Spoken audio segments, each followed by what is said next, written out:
Hello friends, welcome to our channel. Today we're going to take a look at another horrible case with you. The case of Sophia McKenna. Sophia McKenna was born on March 7, 1996, in North Stonington, Connecticut. Growing up, Sophia had a happy and carefree childhood. She was a bright and energetic young girl. Sophia developed a close relationship with her siblings. They were from her mother Michelle's first marriage. When Sophia was around 6 or 7 years old, her parents went through a divorce. This event left a lasting impact on Sophia's emotional well-being, causing her significant emotional pain in the years that followed. Sophia was diagnosed with bipolar disorder, a mental health condition marked by severe mood swings, during her high school years. The condition affected her mood, behavior. Although Sophia received treatment, including medication and therapy, there is no cure for the condition, which posed significant challenges for both her and her family. Bipolar disorder had a profound impact on Sophia's daily life, leading to unpredictable behavior and a chaotic lifestyle.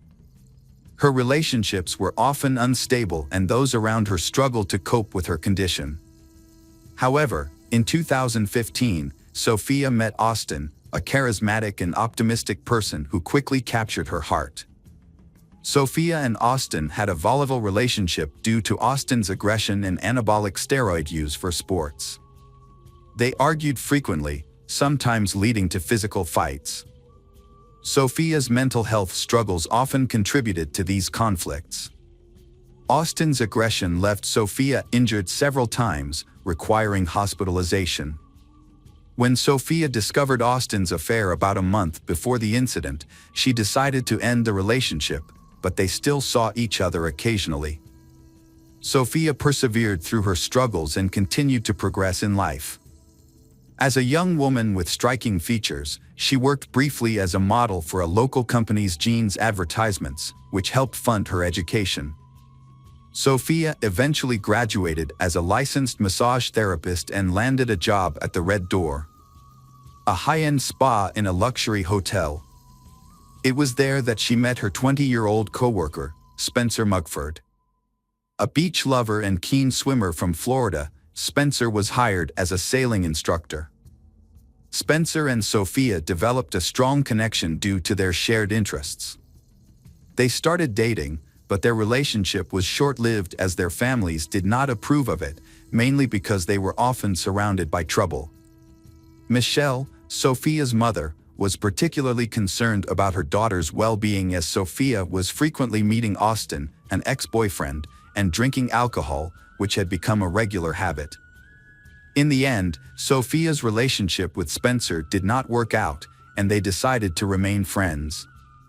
The exact reason for their breakup is unclear, but it seems Sophia may have reunited with Austin. Despite this, Sophia and Spencer continued to spend a lot of time together, both at work and outside of work. Spencer and Sophia had always been intrigued by the mysterious lighthouse and decided to visit it on the eve of Memorial Day. Their trip, however, ended in an unexplained event. On June 8, 2018, a commercial fishing vessel near the Long Island Strait made a disturbing discovery. The crew spotted something unusual in the water, and upon closer inspection, it turned out to be a corpse. The fishermen quickly alerted the Coast Guard, who then notified the police. When the police arrived, they recovered the body of a young man from the shoreline and observed unexplained bruises and abrasions on the body.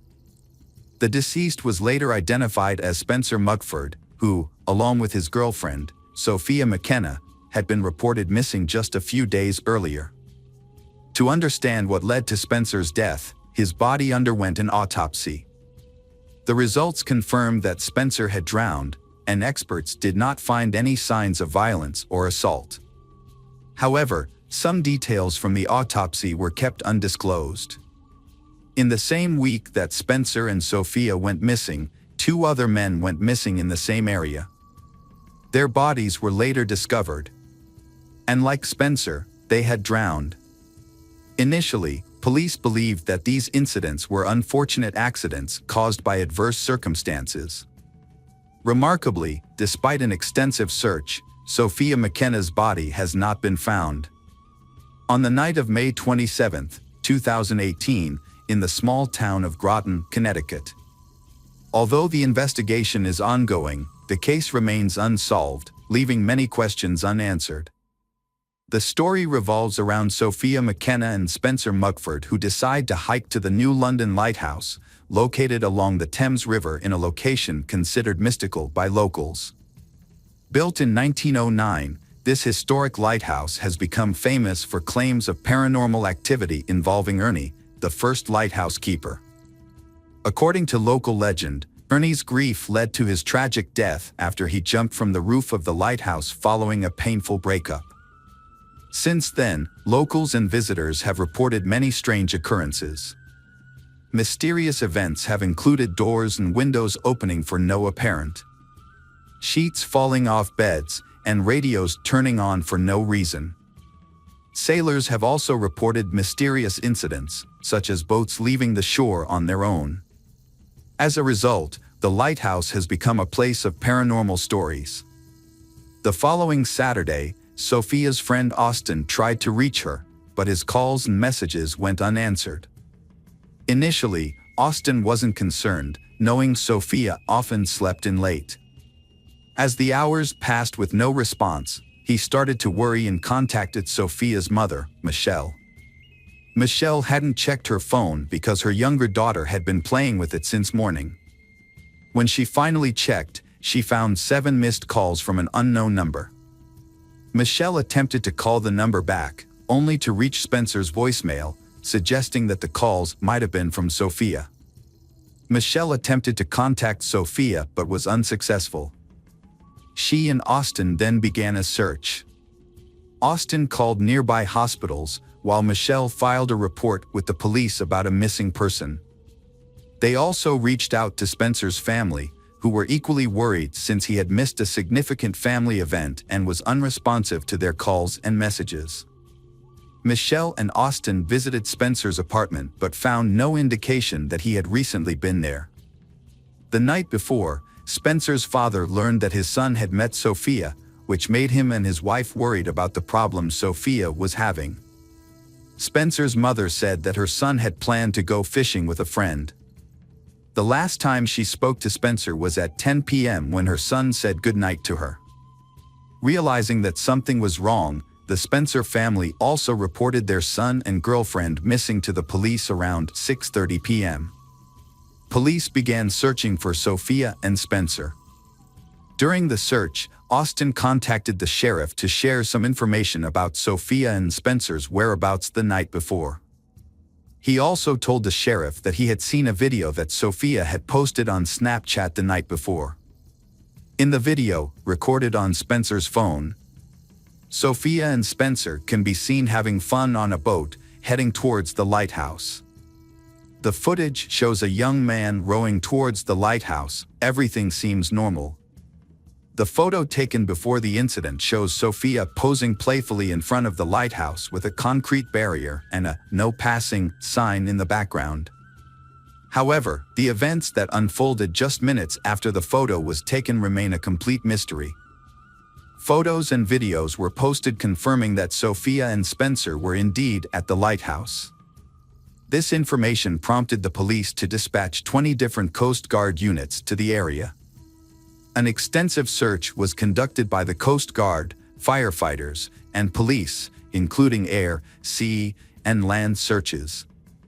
The police's first major discovery was Sophia's car parked on a university campus, with her cell phone found inside. That night, the Coast Guard found a T-shirt that Spencer had been wearing in the video.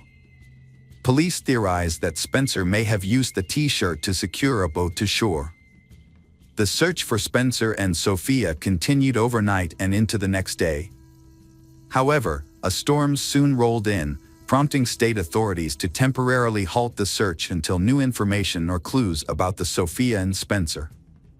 This decision came as a shock to their families and friends, who refused to give up hope. They took matters into their own hands, plastering the city with posters and flyers featuring the missing duo's pictures. They also appealed to the public for any information that might aid in the search. Despite numerous witnesses in the area at the time of their disappearance, none came forward with any information. The family's private search efforts continued for days, but yielded no answers. Sophia likely chose not to report the incident to the police because she and Spencer had recently had run-ins with the law. Just days before, Spencer had been arrested for drunk driving, and Sophia had been charged with aggressive behavior. As a result, Sophia may have decided that it would be safer to seek help from her mother rather than seek police intervention. It is also possible that Sophia was in a state of panic and was not thinking clearly at the time.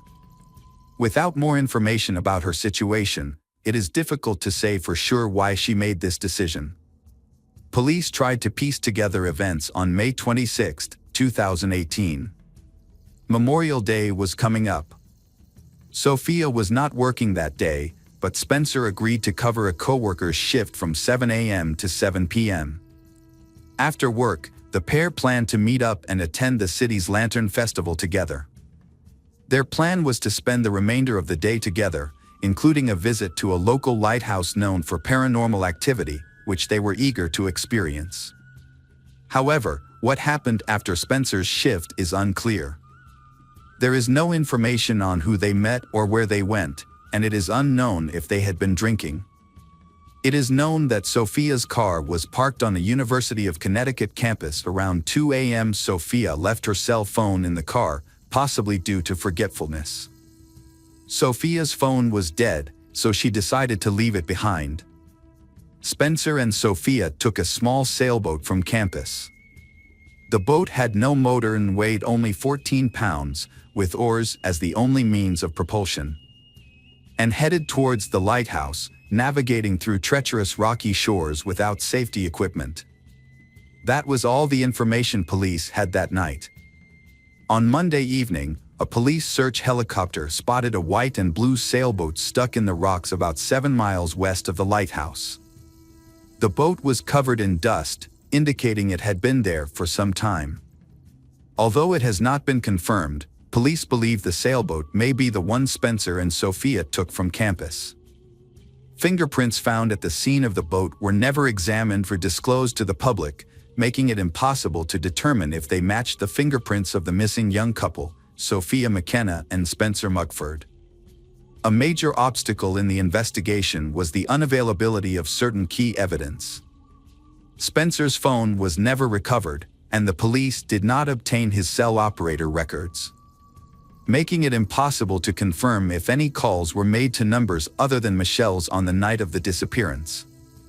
Both the lighthouse and the campus have security cameras, but unfortunately they were not working on the night of the disappearance, and therefore did not capture any video of the event. Additionally, a serious mistake was made by the police in not investigating the lighthouse immediately after the couple went missing. To keep the case in the public eye, Sophia McKenna's family created a Facebook page called Searching for Sophia McKenna in July 2018. The page allowed the family to share updates, brochures, and pleas for information with the public. In a strange turn of events, a suspicious message was sent to Michelle from Sophia's social media account, requesting money, just weeks after the disappearance. This raised concerns about potential hacking, as the police had possession of Sophia's phone at the time. The investigation into Sophia's disappearance and Spencer's death has been closed. Police have been unable to come to a clear conclusion about what happened. On July 10th, a memorial service was held in Sophia's honor, organized by her family and friends. Hey detectives! Welcome back. We've got another mysterious case to explore. The case of Lauren Stewart. Lauren Stewart was born on January 9, 1973. She has spent most of her life in Michigan. Lauren pursued her passions as a model and actress, attending workshops and interacting with photographers to further her career. Those who know her describe her as charming and easygoing. Lauren is passionate about her acting and modeling work. She enjoys new experiences, learning from others and sharing ideas, seeing life as an adventure and striving to live life to the fullest. Lauren is married to Daniel Stewart, a senior software architect at the University of Michigan, where he works predicting heart attacks. Prior to his current role, Daniel spent several years in the tech industry as a Coda developer. Lauren and Daniel were devout Christians in the Jehovah's Witnesses sect for a long time until 2013, when they decided to leave Christianity. Lauren and Daniel have 2 children, Stephen Stewart, 27, a data solutions architect and computer scientist, and Bethany Stewart, 24, a talented artist and graphic designer. At 45, Lauren seems to have the perfect life, a loving husband, well-educated children, a thriving modeling career, and a beautiful home in Keio Harbor. But deep inside, Lauren struggled with the emotional pain of being shunned and rejected by the Jehovah's Witness community she grew up in. The strict rules and practices of shunning former members took their toll on her. Lauren and Daniel's decision to leave the faith was a difficult one. The Laurens remained devout Jehovah's Witnesses until 2013, but the church's strict rules posed problems for their children's futures. Celebrating holidays was forbidden and higher education was prohibited, with the threat of expulsion for non-compliance. When Daniel asked for his children to attend university, he was warned that defying church policy would result in expulsion, which was distressing for the family as it meant complete social isolation, even from relatives. Lauren's family made the decision to leave the Jehovah's Witnesses after careful consideration. While the decision initially seemed right, they soon faced strong opposition from their community, which became unbearable, especially for Lauren. She found that even simple tasks like going shopping became difficult due to hostile looks and hurtful comments from former friends. Although these comments were not directed at her, they were said loudly enough for her to hear. Living in a small community of 3,300 residents, many of whom were Jehovah's Witnesses, Lauren's family faced a harsh reality, with prominent church members constantly reminding Lauren of her outcast status. The emotional stress eventually became too much to bear. Lauren turned to exercise to regain her health. She worked out regularly and made it her routine, which led to a dramatic change. Lauren became a fitness trainer and found success as a model. Despite being rejected by the church, Lauren appeared optimistic and confident to those around her. However, behind her pleasant exterior, Lauren was secretly struggling with chronic depression. She had been battling this condition for some time, and it had gotten worse since being ostracized by the church. As a result, Lauren often hid her true feelings behind a fake smile. Lauren's family was drowning in debt, on the brink of bankruptcy.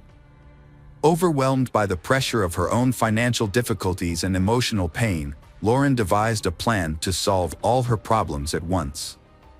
She began researching ways to end her life and videos on how to use a pistol. On February 15, 2018, Lauren left a heartbreaking note on the dining room table, meticulously cleaned the house, and sent messages to loved ones and Daniel's boss. And finally, Lauren flipped through all the family photos on her desk. Lauren texted her husband's boss at 9:24 a.m. saying that her husband Daniel had died in an accident and that she would provide more information later. However, she did not respond to her boss's subsequent messages. At 5:07 p.m. that same day, Lauren texted her cousin, saying that she was taking her family with her so they wouldn't have to suffer. She said that they would sleep until Christ was resurrected and hoped that her cousin would do better than her. Her cousin was frightened by the message and told Lauren not to harm herself or her family. Lauren had been suffering from mental health issues in recent months that her family had not known about. She had a gun and made the tragic decision to use it to kill her loved ones. Lauren's first victim was her husband, Daniel, 47, who was shot in the head while trying to escape from the basement where he was relaxing. Lauren used a pillow as a silencer to muffle the sound of the gunshot. After Daniel was shot, Lauren went upstairs to her daughter Bethany's sleeping room. Lauren shot her at point-blank range, instantly killing Bethany. Next, her son Stephen, who had his own house on the other side of town, Lauren tricked Stephen into coming to her house. When Stephen was busy with the task his mother had assigned him, his back turned, Lauren shot him at close range. The horror did not stop there. Lauren killed the family dog, placing its body in the bathtub. A neighbor heard these gunshots but thought someone was slamming the door. When the house became a cold morgue, Lauren meticulously cleaned it. Then Lauren used the gun to kill herself. Lauren's cousin, who had been trying to contact her, became concerned when she did not respond to their messages. The cousin decided to visit Lauren's home the following morning, February 16th, with a friend. When no one answered the door, they contacted the police. Upon arriving at the house, the police found the kitchen to be tidy and well organized, with a stocked refrigerator and handwritten labels on various items. A calendar was also hanging on the refrigerator. However, police discovered the family dog dead in the bathtub. This made police more cautious, initially fearing the possibility of an active shooter. As they continued to search the house, they found Stephen Stewart on the floor, shot while sitting on a chair in another room. In a bedroom, the police discovered Bethany's lifeless body, shot while she was asleep. A pillow had been used to muffle the sound of the gunshot, and the pillowcase showed signs of the shooting. The police also found Daniel Stewart's body on the basement floor in front of a couch, with his right hand still in his jeans pocket. Elsewhere in the house, Lauren was found at the foot of the stairs, with a pistol next to her and a gunshot wound between her eyes. 2 notes were discovered on the dining room table, one addressed to the medical examiner, the other a suicide note revealing Lauren's inner struggles. Lauren's note explained that she felt she had allowed evil into her heart by rejecting God's love. She believed that by killing her family, she could spare them from suffering. Through interviews with relatives, friends, and neighbors, it became clear that the couple had become reclusive after leaving the Jehovah's Witness church. Lauren's past struggles, particularly her battle with depression, were compounded by the stress of motherhood.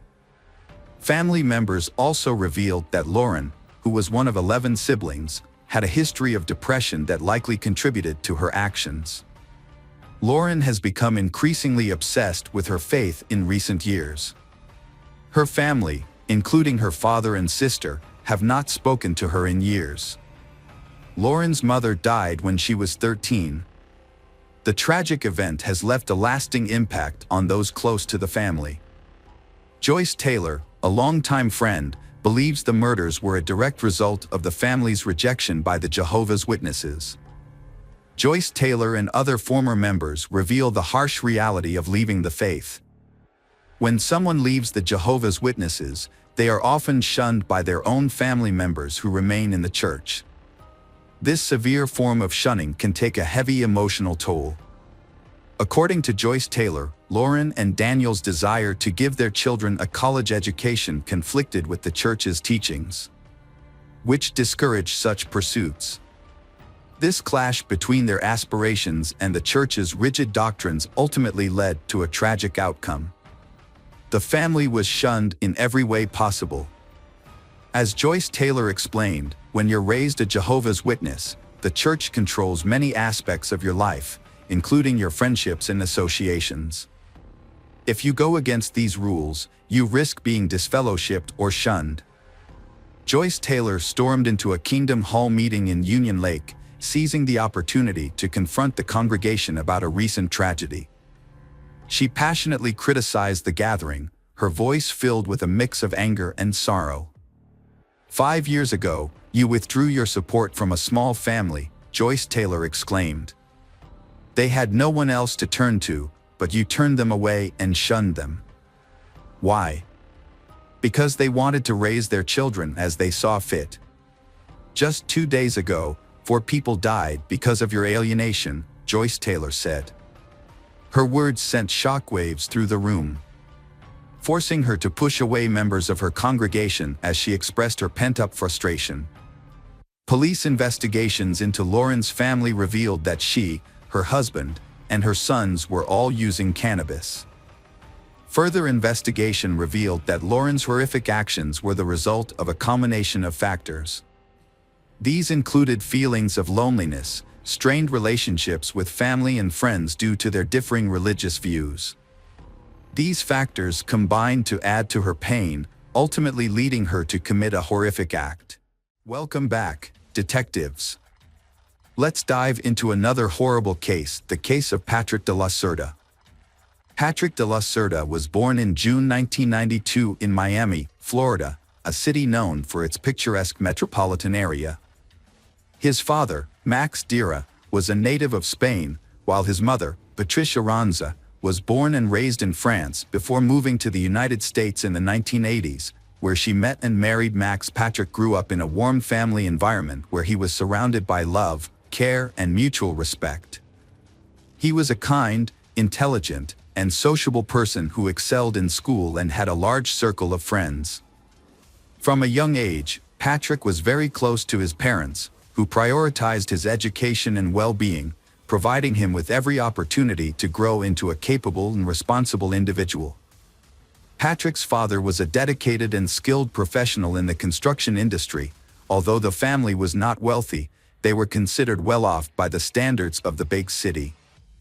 After completing high school, Patrick decided to follow in his father's footsteps and pursue a degree in construction.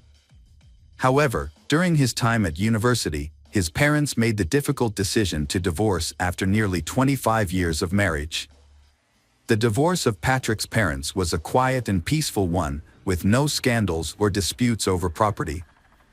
After the separation, his mother moved to Deltona, a small town on the east coast of the state, where she eventually remarried. Patrick, on the other hand, chose to stay with his father in Miami, where they worked together in the construction industry and were highly respected. Despite the divorce, the family remained very close, and all members maintained a friendly relationship with one another. The family continued to stay in touch, regularly calling and communicating with each other. They were always willing to lend a helping hand when needed. Patrick often visited his mother in Deltona and shared with her details of his life, including his relationships and romantic interests.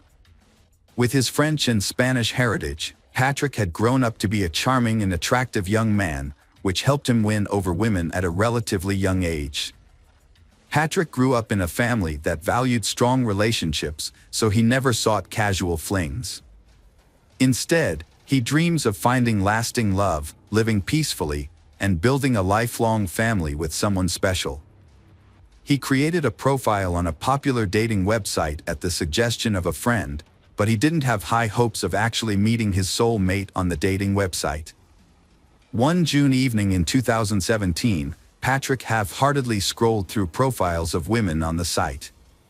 Then, he came across a photo that caught his attention, a stunning brunette with an unforgettable appearance, big, expressive eyes, and a charming smile. Patrick was immediately smitten and decided to send her a message. She replied, much to his delight, and they easily fell into a comfortable conversation. Jessica Devnani was born in 1988 in Orlando, Florida. After high school, she attended a local university where she studied banking. Following graduation, she landed a job at a bank branch in her hometown. Around that time, she met a handsome young man online. They quickly hit it off, exchanging messages and eventually phone numbers. They had long conversations every day, creating a deep emotional bond and strong trust. As their online friendship grew, they decided to meet in person. Since they lived in different parts of the state, they chose a meet-up spot roughly equidistant from each other. On their first date, Patrick knew he had found the person he had been searching for, and he didn't want to let her go. Jessica felt the same way about him. However, Jessica was slightly taken aback by their age difference. She was 4 years older than Patrick. After their date, on his way home, Patrick called his mother to tell her what happened. They had been in a long-distance relationship for months, which was becoming increasingly difficult. due to the distance between them. They could only see each other on weekends, and even then, they had to meet at a location convenient for both of them. Usually, they will rent a cozy hotel room in a secluded spot and use the time to enjoy quality time together. However, by Sunday night, they would have to return to their respective homes, as they had work commitments on Monday mornings. In December 2017, Patrick made a significant decision. He relocated to Delton, where his mother lived, in order to be nearer to his girlfriend. He purchased a house in a quiet neighborhood and began making repairs to create a welcoming home for Jessica. Although she couldn't move right away because of work, but they made plans to get together again and have a housewarming party in early spring. They had a special celebration planned on New Year's Eve. To surprise Jessica, Patrick set up a fireworks display in the backyard, getting down on one knee to make his romantic proposal as they gazed up at the festive lights. Patrick got down on one knee, held out a box with a ring, and asked Jessica the most important question of all: would she become his wife? Overjoyed, Jessica happily agreed. Patrick had been looking for an engagement ring for a long time, but in jewelry stores there was no ring beautiful and delicate enough for the occasion. He chose the best option possible to propose before the new year, but he also had a custom ring made from a jewelry shop, designed by himself. Patrick's engagement was just 2 months old, and the wedding preparations were well underway. His choice of partner had been approved by their parents, and they was overjoyed as they prepared to start a new life together. They had plans for a grand celebration, either in Miami on the shores of the Atlantic Ocean or in France, where the groom's mother was from, on February 27, 2018. On that day, Patrick's father, Max, received a call from a courier while he was at work. The delivery man explained that Patrick's order has been delivered, but Patrick did not answer the door or answer the phone. Max was taken aback by Patrick's unexpected actions, which immediately raised his level of concern. Since Max was tied up at work and couldn't go check on Patrick, Max asked his future daughter-in-law to go instead. Patrick's father called Jessica in a panicked tone, saying he couldn't reach his son. Jessica had been trying to contact Patrick all morning, but he wasn't responding to her calls or messages. When she shared this with Patrick's father, Max, he feared the worst. Jessica immediately dropped everything and rushed to Patrick's house. When she arrived, she saw his car in the driveway, indicating he was still at home. Using her own key, she entered the yard and called out to Patrick, but there was no response. Jessica carefully opened the front door and was met with a horrific sight. Patrick was lying in a pool of blood, showing no signs of life. She quickly called emergency services, but the paramedics were unable to save Patrick and declared him dead at the scene. When the police arrived, Jessica was overcome with grief, sobbing in the backyard where Patrick had proposed to her just 2 months earlier. An officer spoke to her, and she raised her tear-filled eyes to meet his. She claimed to know who was accountable for Patrick's murder, naming her wealthy ex-boyfriend as the culprit. To comprehend this complex case and identify potential suspects, it's essential to revisit the past when Patrick first met Jessica. At that time, Jessica was in a relationship with Gregory Bender, a wealthy businessman who owned an investment fund. She met Gregory during her student years, and he was 20 years her senior. Gregory showered Jessica with expensive gifts and took her on lavish vacations, eventually winning her affection. Jessica thought she had found her soulmate, but soon she began to notice some disturbing patterns in her ex-boyfriend Gregory's behavior. He was extremely controlling, constantly monitoring her movements and interactions with others. If she had an admirer, Gregory would quickly get rid of them through threats and intimidation. Meanwhile, he kept his own life a mystery, sharing very little about himself with Jessica. Their relationship lasted nearly 8 years, during which time Gregory never introduced Jessica to his family or friends. They only spent time together or went on vacation when he wanted to, and he rarely invited her to his home. Gregory claimed he was too busy, but Jessica longed for a normal family life and children. However, every time she brought it up, Gregory would say it wasn't the right time. When Jessica tried to end the relationship, Gregory proposed to her with a ring, and she accepted. However, nothing changed. They still lived apart and only saw each other when Gregory wanted to. One day, Gregory was in a car accident and ended up in the hospital. When Jessica rushed to his side, she decided to stop by his house to pick up some things for him. That's when she encountered a woman she had never seen before. Instead of introducing herself, the stranger asked Jessica who she was. Jessica showed her the ring on her hand and that she was the landlord's fiancée. Jessica later found out that Gregory was married to someone else, Diora Sanchez Bender. Devastated, Jessica immediately broke off the relationship. However, Gregory really wanted to keep her, begging for forgiveness and promising to divorce his wife and marry Jessica in the future. Jessica eventually gave in and continued the affair, but as time went on, nothing changed, and Jessica became exhausted. Jessica changed her life and started dating someone new, Patrick, through a dating website. She then ended her relationship with Gregory and informed him that it was over. But Gregory did not give up and started to do worse things. Gregory asked Jessica to reconsider their relationship. He then became aggressive, and he resorted to threatening and harassing her.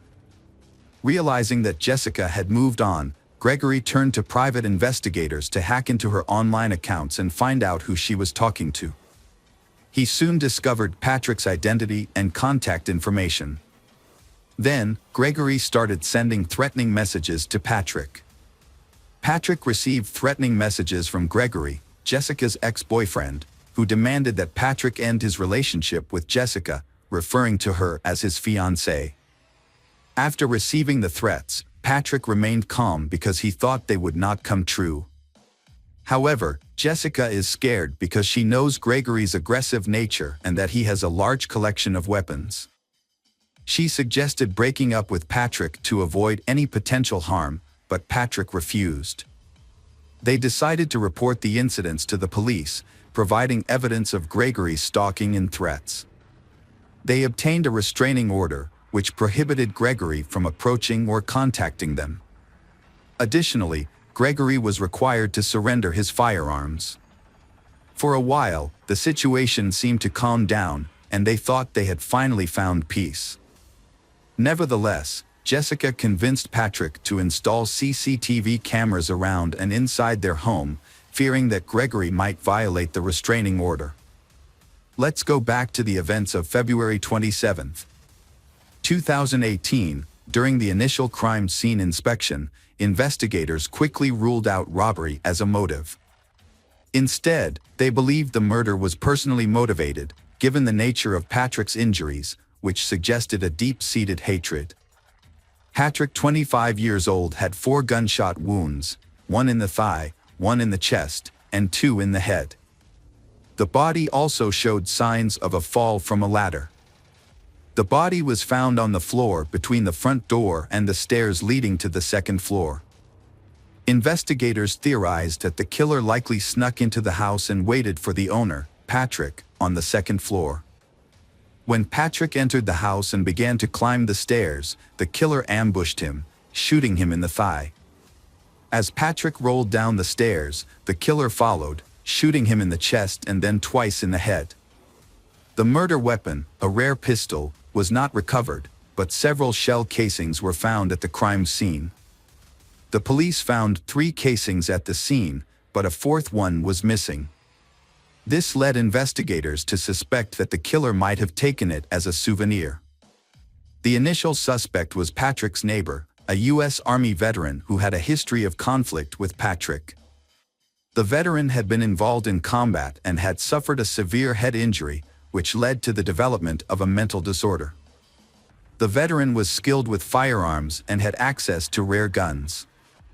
In a previous incident, the veteran had mistakenly shot at his neighbor, thinking he was a burglar. After his release, the veteran continued to harass the victim, accusing him of being a spy and threatening to expose him. The investigation initially centered around the veteran with a history of mental health issues, as his unusual behavior and mindset suggested a possible motive for the crime. Although he truly hated Patrick, he still had an alibi for the time of the murder, confirmed by many witnesses. As the police looked for evidence and attempted to provoke a response from the perpetrator, it became clear that the crime was not a robbery gone, as the house was undisturbed and valuables remained untouched. The only items missing were the hard drives containing video surveillance footage, making it impossible to identify who entered and left the house that day. Furthermore, no evidence was found at the crime scene. Forensic experts were unable to find a single fingerprint, shoe print, or DNA trace, suggesting that the murder was meticulously planned and executed. Although the investigation suspected Gregory's involvement, it seemed likely that he would escape justice due to the lack of concrete evidence. The police asked Jessica to help them with a secret plan to catch her ex-boyfriend, Gregory, off guard. She agreed to make the call, and as the police had hoped, Gregory answered. Jessica tried to lure him into a conversation, but it quickly became apparent that he had anticipated the trap and was not falling for it. Gregory seemed unflappable as Jessica confronted him about Patrick's death. When she accused him directly, he acted shocked and even offered her his condolences. Despite her best efforts to get him to lose his cool, he didn't give away any incriminating information. In the end, the police didn't have enough evidence to hold or question Gregory, so he remained at large, abiding by the terms of a restraining order. He appeared to have already distanced himself from Jessica, makes gathering evidence more difficult. As the police investigation stagnated due to lack of evidence, Diora Sanchez, Gregory's wife, called to reveal she had vital information about Patrick's death. Upon arrival at the police station, Diora told investigators about discovering a cryptic notebook in Gregory's office just days before the crime occurred. Upon flipping through the notebook's pages, Diora stumbled upon an entry containing an address she didn't recognize, accompanied by a series of cryptic digits that appeared to be a code. Diora had previously ignored some suspicious sketches made by Gregory, but when she saw a news report about a young man's murder, she realized the significance of those sketches. The crime scene's layout matched the drawings Gregory had made. Diora informed the investigators, who then obtained a search warrant for Gregory's house. Upon searching, the police found a mysterious notebook in Gregory's office, but several key pages were missing. They later discovered those pages in a trash can, carelessly discarded after being ripped out and crumpled. The pages contained a detailed plan of the crime, including turning off the victim's phone, wearing gloves, and using a special lubricant on shoes to avoid leaving footprints. The records also revealed that Gregory had been stalking the victim, Patrick, and knew his daily routine, including the time he returned home. Furthermore, Gregory knew the location of surveillance cameras in and around Patrick's house, suggesting this was a carefully planned and executed crime. In addition to committing the crime, Gregory took steps to cover his tracks by disposing of the weapon, clothes, shoes, and gloves. However, he failed to destroy his own records, which later incriminated him. Furthermore, his wife's curiosity ultimately worked against him. A shell casing was discovered in a cigar box, which was meant to be taken as a trophy by the gunman. Forensic analysis confirmed that the casing matched the one found at the crime scene. The trial of Gregory posed a challenge due to the lack of direct evidence. Although the accumulated evidence was sufficient to arrest him, it was largely circumstantial. Since the crime weapon was never recovered, there was no definitive proof that Gregory was at the victim's house on the day of the crime. Moreover, there were no eyewitnesses to testify against him. The trial, which began in May 2021, more than 3 years after the crime, was heavily influenced by the skilled lawyers Gregory hired. He appeared confident and seemed to believe he would evade punishment. A crucial witness, Jessica, provided detailed testimony about her long-term relationship with Gregory, including his marital status, her attempts to break up with him, and the subsequent harassment and threats he made against her and Patrick. Jessica presented evidence of her conversations with Gregory, including screenshots of their conversations and their phone records. However, Gregory's lawyers countered by blaming Jessica, claiming that she was responsible for Gregory's behavior. They claimed that Jessica had started a new relationship with Patrick while still involved with Gregory, and that she had hurt his self-esteem. The defense downplayed the significance of the written plans for the murder, describing them as mere fantasies of a hurt man seeking revenge on his rival. They argued that Gregory never acted on these plans and therefore did not leave any evidence at the crime scene. Additionally, the lawyers claimed that the search of Gregory's home was conducted illegally and with procedural errors, suggesting that the shell casing found there could have been planted. The crime weapon was never found, and Jessica's identification of the gun model was uncertain. She had previously seen a similar gun in her boyfriend's collection, but she wasn't familiar with firearms and could have been mistaken. The defendant's ex-wife, Diora Sanchez, was called to testify. During her testimony, the defendant, Gregory, unexpectedly professed his love for Diora. This declaration seemed to affect Diora, and her testimony became unclear.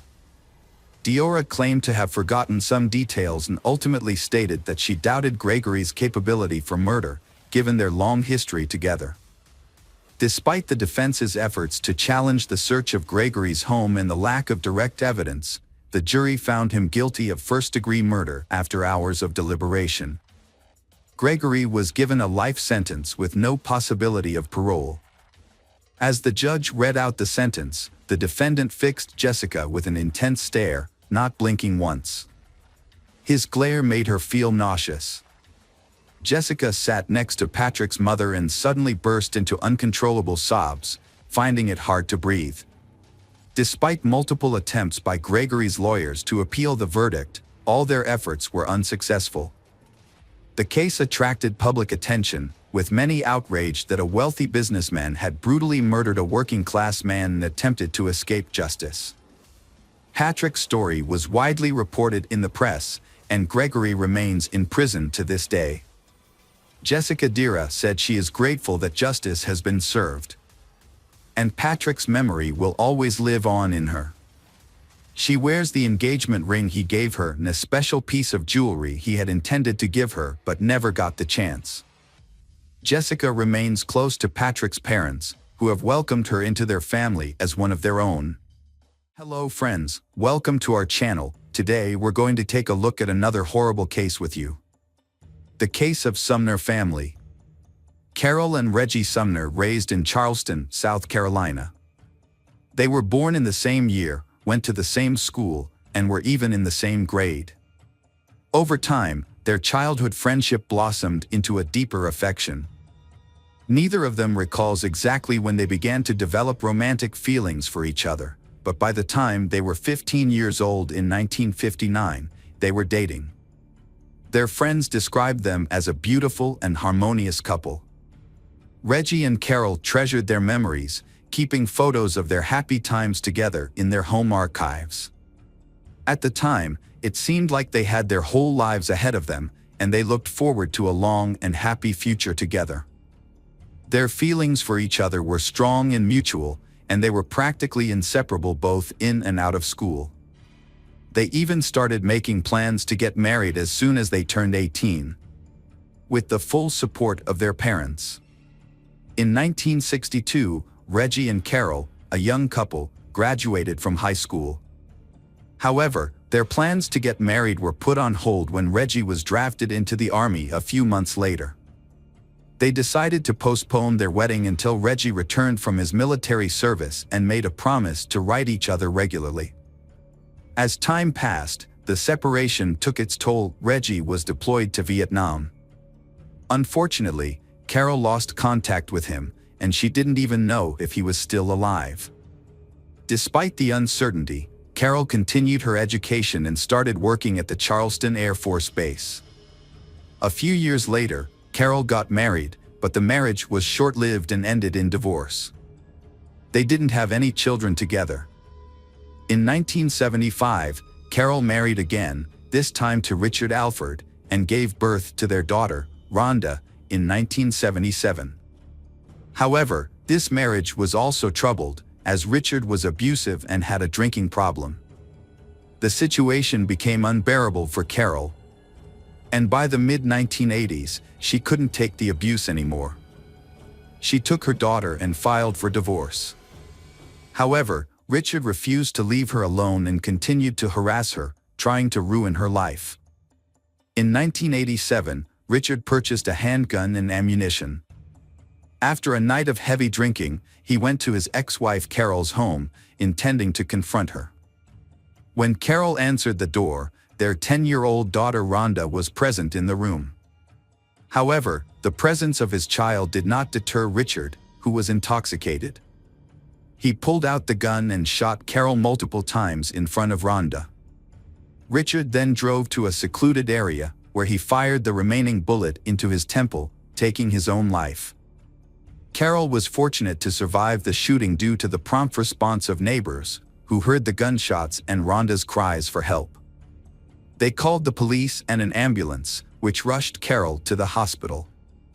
Carol's condition was critical, and she underwent several complex surgeries and blood transfusions. Although she eventually recovered, she suffered significant injuries, including complete blindness in her right eye and permanent disability. Years later, in the late 1990s, Carol's health began to deteriorate again.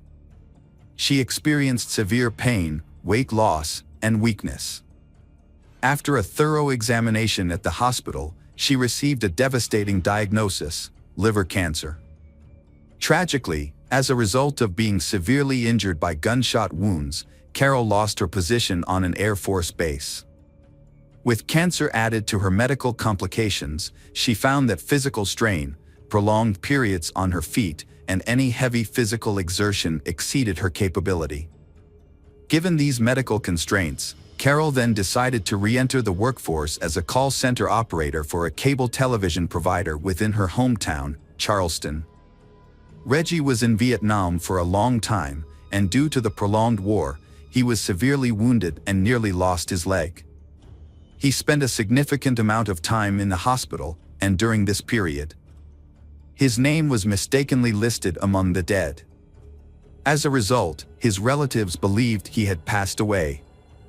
Reggie was fortunate to survive and eventually returned home. However, by then, he had lost touch with his former lover, Carol, who had moved to a different location, gotten married, and also assumed Reggie had died in the war. Years later, Reggie got married, but his war injuries led to the development of diabetes and other chronic diseases. He was never able to become a father, and eventually, his marriage ended in separation. Since then, he has lived alone. Reggie found work as a laborer at the local railroad and no longer expected any pleasant surprises from life. In the fall of 2000, Carol was having a typical day at work, answering phones and advising customers. When she picked up another call, she was shocked to hear a voice that sent shivers down her spine. It was a voice she knew all too well, her first high school love, Reggie. However, she was hesitant to respond, as she had thought Reggie was dead. After answering the customer's questions, Carol mustered up the courage to say Reggie's full name out loud. There was a pause on the other end of the line, followed by Reggie's timid question. Carol burst into tears, revealing that she was she he had dated in high school, the one he had once wanted to marry. For several minutes, they both cried, unable to speak. Eventually, they composed themselves and discovered that they still lived in their hometown. They agreed to meet the next evening, reuniting after all these years. The next day, Carol spent hours getting ready for the date, trying on different dresses and perfecting her hair and makeup. As she looked in the mirror, she was reminded that time had changed her. She was no longer the young, vibrant woman Reggie remembered from the past.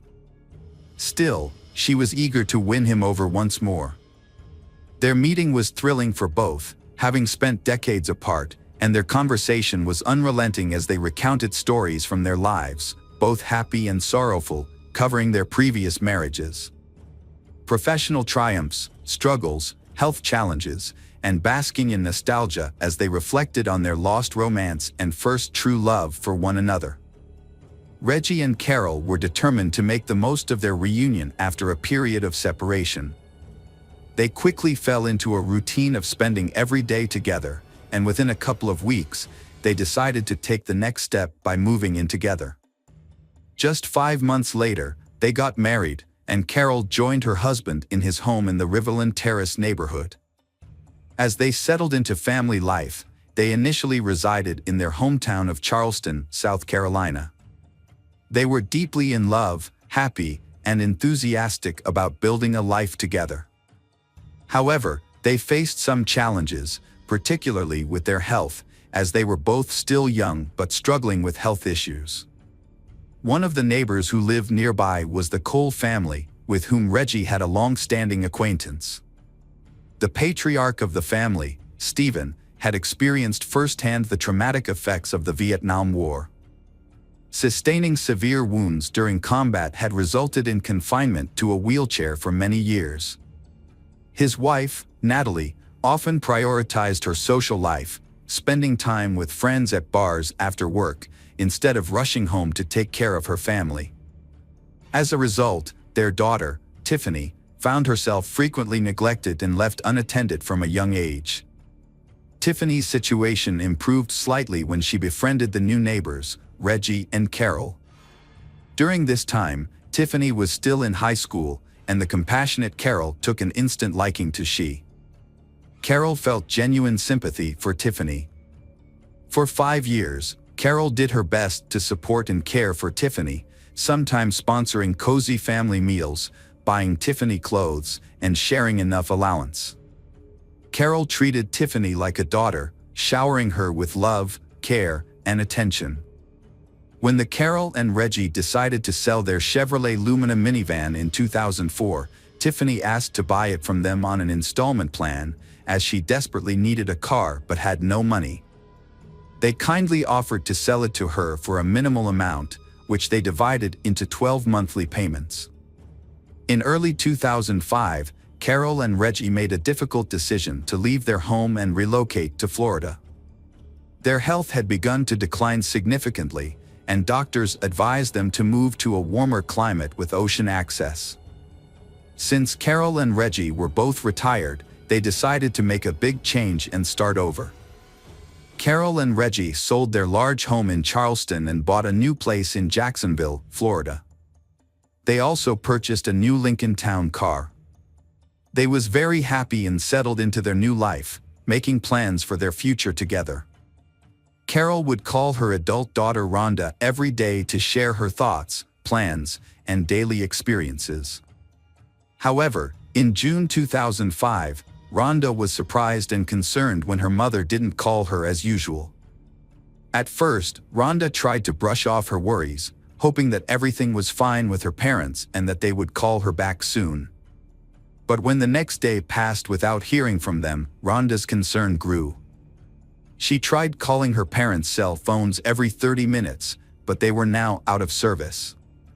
She also left messages on their home phone, but none of them were returned. Rhonda set out on a solo road trip to check on her mother and stepfather in another state. After a 5-hour drive, she arrived at their house. What struck her as unusual was the absence of a car in the driveway. Things only got stranger from there.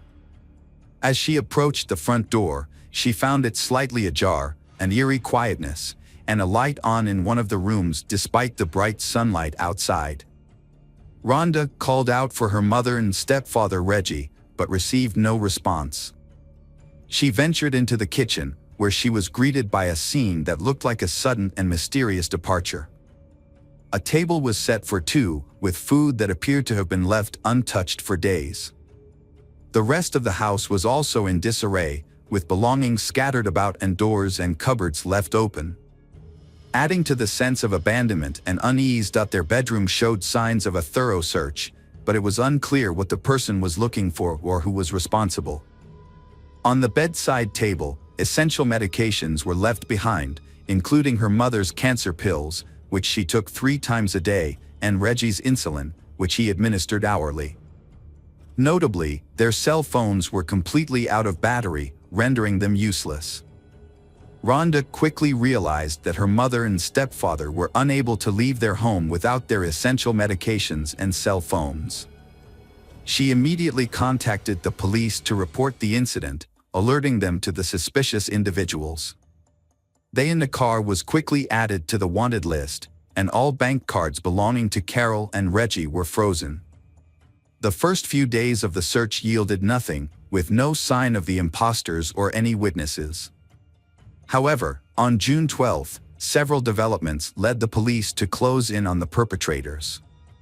A crucial lead emerged when a man, claiming to be Reggie, contacted one of the banks, complaining that his card was blocked and he was unable to withdraw cash. A bank employee grew suspicious when checking the card information and offered to resolve the issue by visiting a nearby branch, but the caller, Mr. Reggie, hung up. Minutes later, a woman called from the same number, claiming to be Mrs. Carroll, and reported a similar problem with her card being blocked. When the bank asked her to visit a branch in person, she refused, citing health issues, and urgently requested access to her savings. Her request was denied. The bank promptly handed over the call details and recordings to the police. The police investigation continued at the station, where they played the suspicious phone calls for Rhonda. She immediately confirmed that the voices did not belong to her Carol and Reggie. In fact, the voices sounded too young to be them. As a result, the authorities believed that the imposters were likely involved in the Carol and Reggie disappearance, either holding them captive or killing them after extracting information about their bank accounts and cards. The search for the missing couple led to a breakthrough a few days later, when their car was discovered abandoned on a remote road in a wooded area. A thorough examination of the vehicle revealed no signs of blood or struggle in the cabin. However, in the trunk, experts found hair and sweat marks that belonged to they. This suggested that they had been forcibly taken away in the trunk of their own car, leaving little hope for their safe return. The police investigated their bank transactions and found that money had been withdrawn from their account several times after they stopped hearing from their daughter. Reviewing the ATM surveillance footage revealed that the withdrawals were made by a young man who couldn't be identified right away. The police also requested a trace of all calls made from the phone number used by the imposters to contact the bank.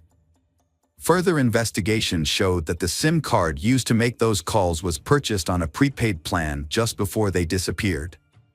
Unfortunately, the buyer's identity couldn't be determined, but it was discovered that the number was used to call a car rental company on June 6. Additionally, it was found that someone staying at a hotel had rented a Mazda RX-8 in the name of Tiffany Cole. Later, the same car was seen at the ATMs where the unidentified young man withdrew money from their accounts. A team of investigators used tracking beacons installed in rental cars to locate a Mazda RX-8, which was found parked at a hotel in Charleston. The car was linked to a couple who had been victimized by thieves, who had withdrawn $1,000 from her card and nearly $3,000 from her husband's card.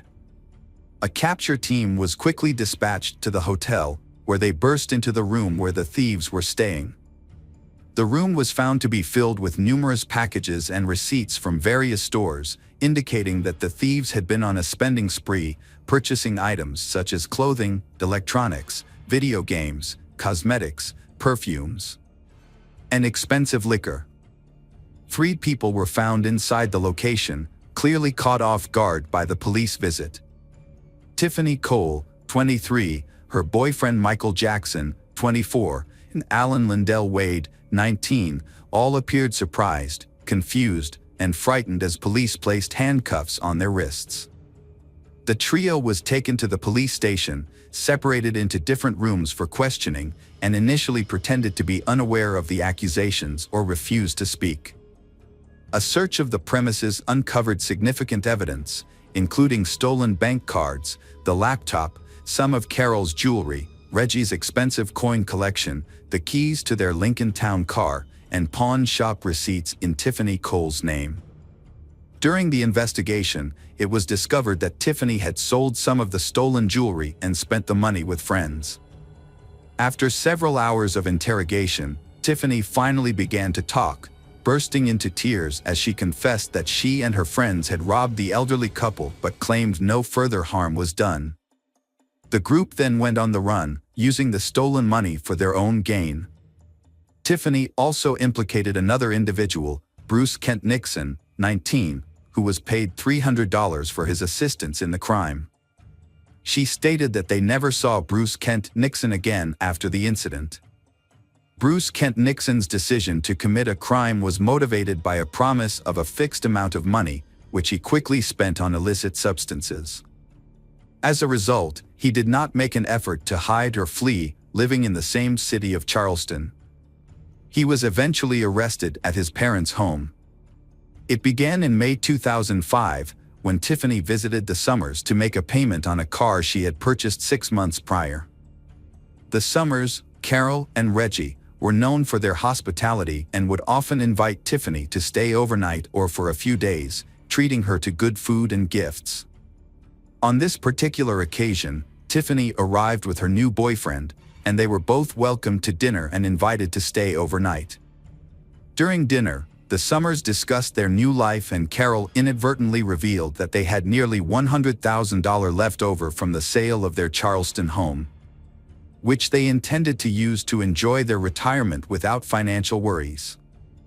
Unbeknownst to her, Carol's careless comment sealed her in her husband's fate.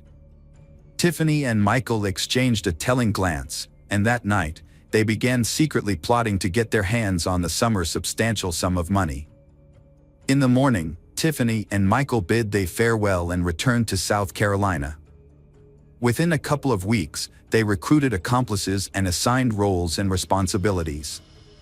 They then set their plan in motion. On June 6, Tiffany rented an unassuming car. Meanwhile, Bruce Kent Nixon and Alan stole 4 shovels. Together, they drove to the outskirts of Jacksonville, where they identified a secluded spot in the woods and started digging a deep hole, which would ultimately become the Summers' grave. On the morning of July 8, Tiffany purchased rope and duct tape from a hardware store, which she later provided to her accomplices, Bruce Kent Nixon and Alan. That evening, Bruce Kent Nixon and Alan approached the home of their intended victim, pretending to need assistance and asking to use the phone. Despite finding the young men suspicious, the homeowner, Carol, allowed them to enter. As soon as they were inside, they attacked Carol and her husband, who had rushed to her aid, threatening them with a toy gun. The Carol and Reggie was then bound with duct tape, blindfolded, and interrogated about the location of valuable items in the house, including their bank account information and PIN codes. They provided this information in an attempt to save their lives, as they were subjected to torture and death threats. After obtaining the necessary details, 2 additional individuals entered the house, assisting in dragging the Carol and Reggie into the backyard. They was then forced into the trunk of their own car, a Lincoln, which was being driven by Alan and Bruce Kent Nixon. Following behind them in a rented Mazda ARX-8 were Tiffany and Michael. The plan was that if a police patrol intercepted the car carrying the captive couple, a second car would draw the officers' attention away by recklessly speeding or breaking traffic rules. However, no police were encountered, and both cars reached their destination without incident. In the trunk, Reggie managed to free his arm and remove the bandages and duct tape covering his and his wife's faces, allowing them to breathe. However, there was no time to make any further attempts to escape. As the trunk lid opened, the Carol and Reggie was shocked and bewildered to see among their kidnappers Tiffany and her boyfriend, who had visited them recently. The kidnappers led the captive Carol and Reggie several dozen meters through the woods to a pre-dug grave. The Carol and Reggie begged for mercy, but their pleas fell on deaf ears. The young kidnappers brutally murdered them by burying them alive. According to Bruce Kent Nixon, the kidnappers spent about an hour burying the Carol and Reggie under earth. Throughout the horrific ordeal, the bound and helpless Carol and Reggie cried, confessed their love for each other, and said their goodbyes. The investigation revealed that the spouses had died from suffocation, with soil found in their mouths, respiratory tracts, and stomachs, indicating they had been buried alive. After committing the heinous crime, the perpetrators abandoned the Lincoln in the woods and returned to town in a rented car. They then went to the Sumner house, where they stole all the valuables they could find, before returning to South Carolina to spend their loot. However, their freedom was short-lived, as the stolen cards were blocked after 2 days, and all participants in the crime were arrested 4 days later. During the trial, Bruce Kent Nixon was the only one who fully admitted his guilt from the beginning and cooperated with the investigation, hoping for a lighter sentence. He led the authorities to the burial site of the spouses and provided a detailed account of the events of that fateful night. In contrast, Tiffany claimed that her boyfriend, Michael, was the mastermind behind the crime, driven by greed after learning about the large sum of money the Sumner family had received from the sale of their house. Tiffany's lawyer argued that she was merely an accomplice and not directly involved in the murder. Michael and Alan chose not to testify, but the evidence against them was overwhelming. The jury did not believe Tiffany Cole was innocent because she was involved in planning the crime, rented a car, and created a diversion in case they were chased by police. She also helped dig a grave for the victims and sold stolen items at a pawn shop, using the money to buy clothes and rent a limousine to celebrate their success, as seen in numerous photos. As a result, Bruce Kent Nixon was sentenced to life in prison without parole, while Michael Jackson, Tiffany, and Alan Lindell were given the death penalty. The criminals filed multiple appeals, but they were all denied, and the sentence remained unchanged. Welcome back, detectives. Let's dive into another horrible case. The case of Kaler family. James Craig Kaler was born in Weatherford, Texas in 1963, and his future wife, Karen Kaler, was born in the same city 2 years later. They met in the early 1980s while attending a university in Texas. At the time, Craig was a senior studying engineering, and Karen was a freshman in the humanities department. Despite their different fields of study, they quickly discovered common interests and started a romantic relationship. After graduating, they had a small, intimate wedding with close friends and family. They welcomed their first child, Emily, in 1991, followed by Lauren in 1993. The family lived in a cozy house in Weatherford and enjoyed a comfortable lifestyle, with a higher-than-average income for their area.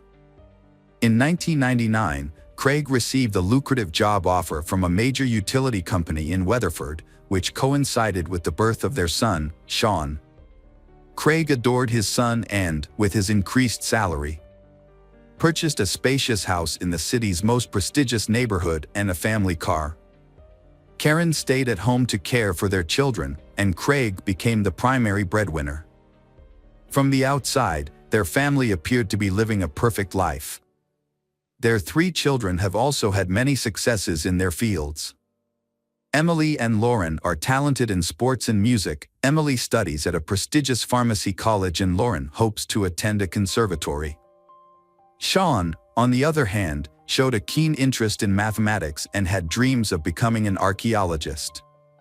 The family's home life seemed idyllic, Craig providing for the family and Karen taking care of the household and raising the children. However, the family was struggling with hidden problems.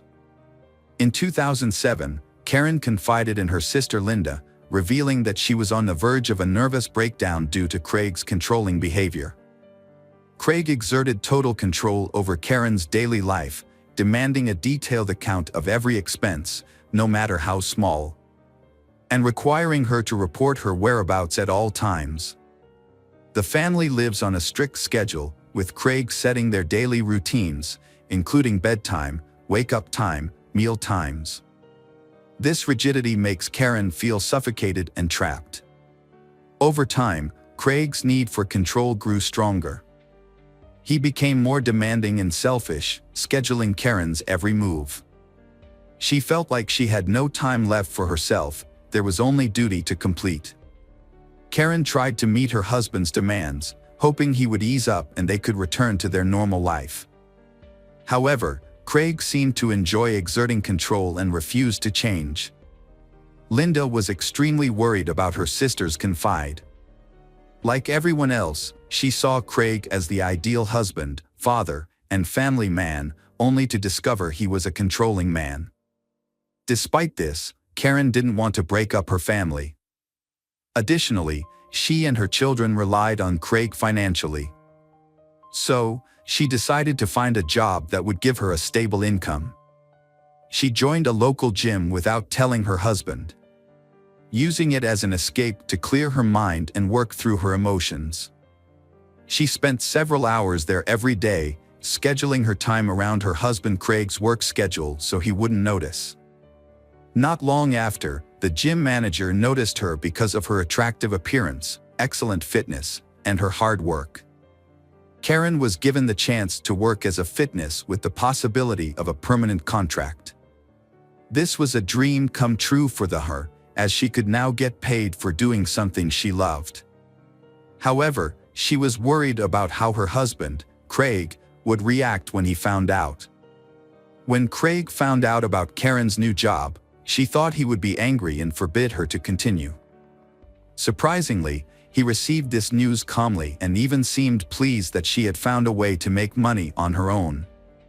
He had a few conditions. She had to be home when he arrived, cook meals, and not let her new job interfere with their intimate life.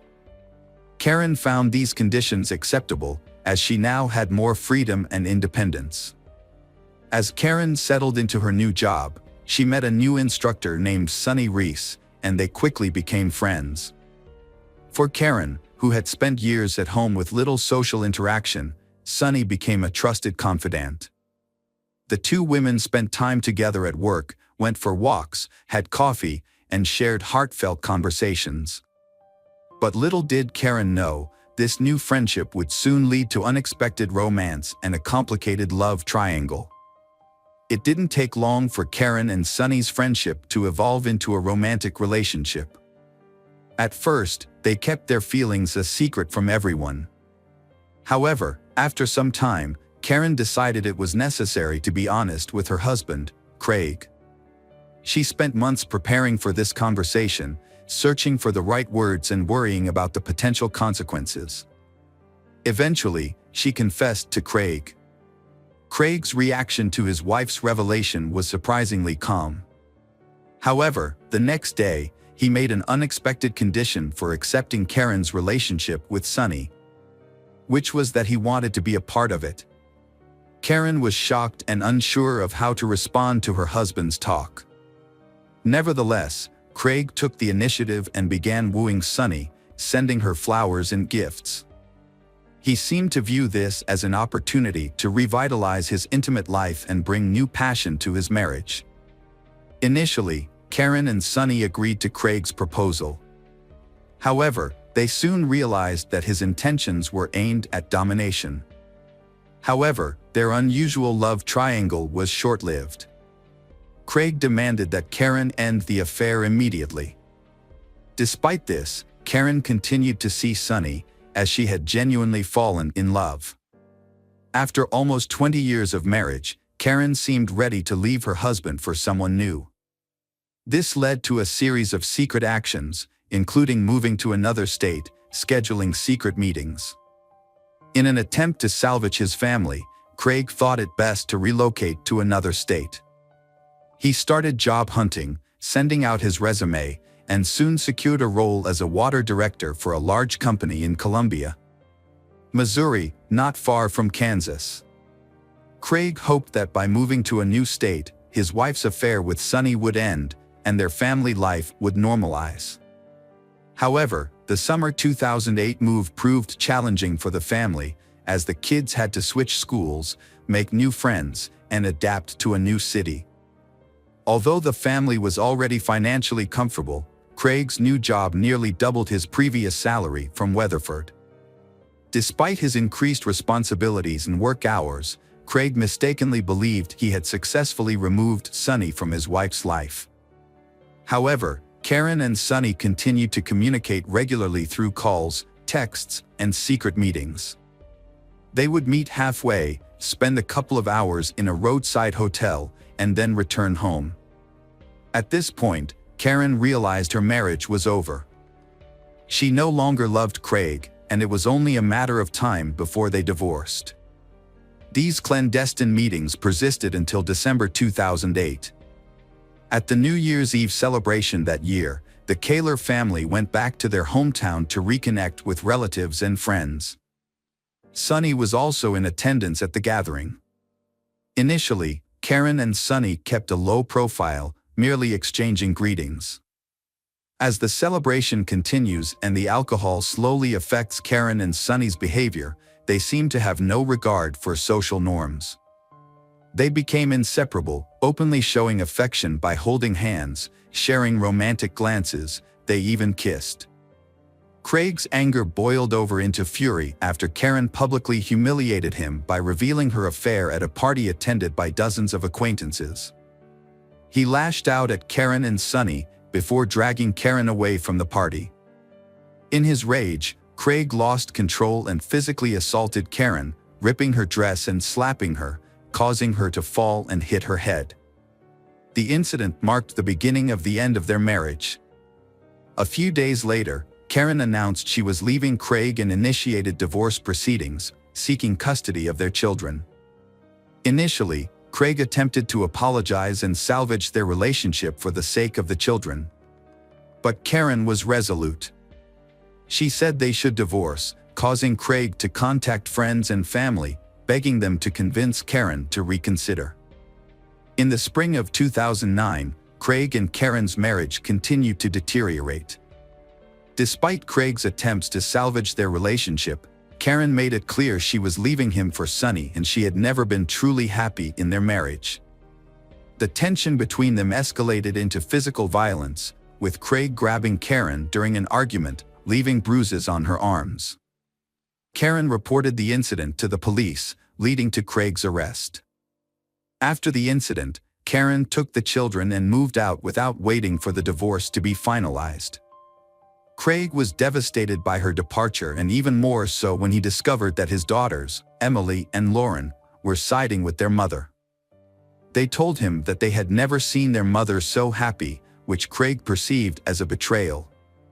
As a result, he cut off contact with his daughters, only spending time with his son Sean on weekends. Despite the ongoing divorce proceedings, Craig held on to the hope that Karen would change her mind and return to him. His desire to control her led him to engage in jealous behavior, including stalking her and attempting to install a hidden camera in her home. To pursue this, Craig sacrificed his work, initially taking vacation time, then claiming illness, and eventually skipping work altogether without explanation. This reckless behavior resulted in Craig's termination from his job.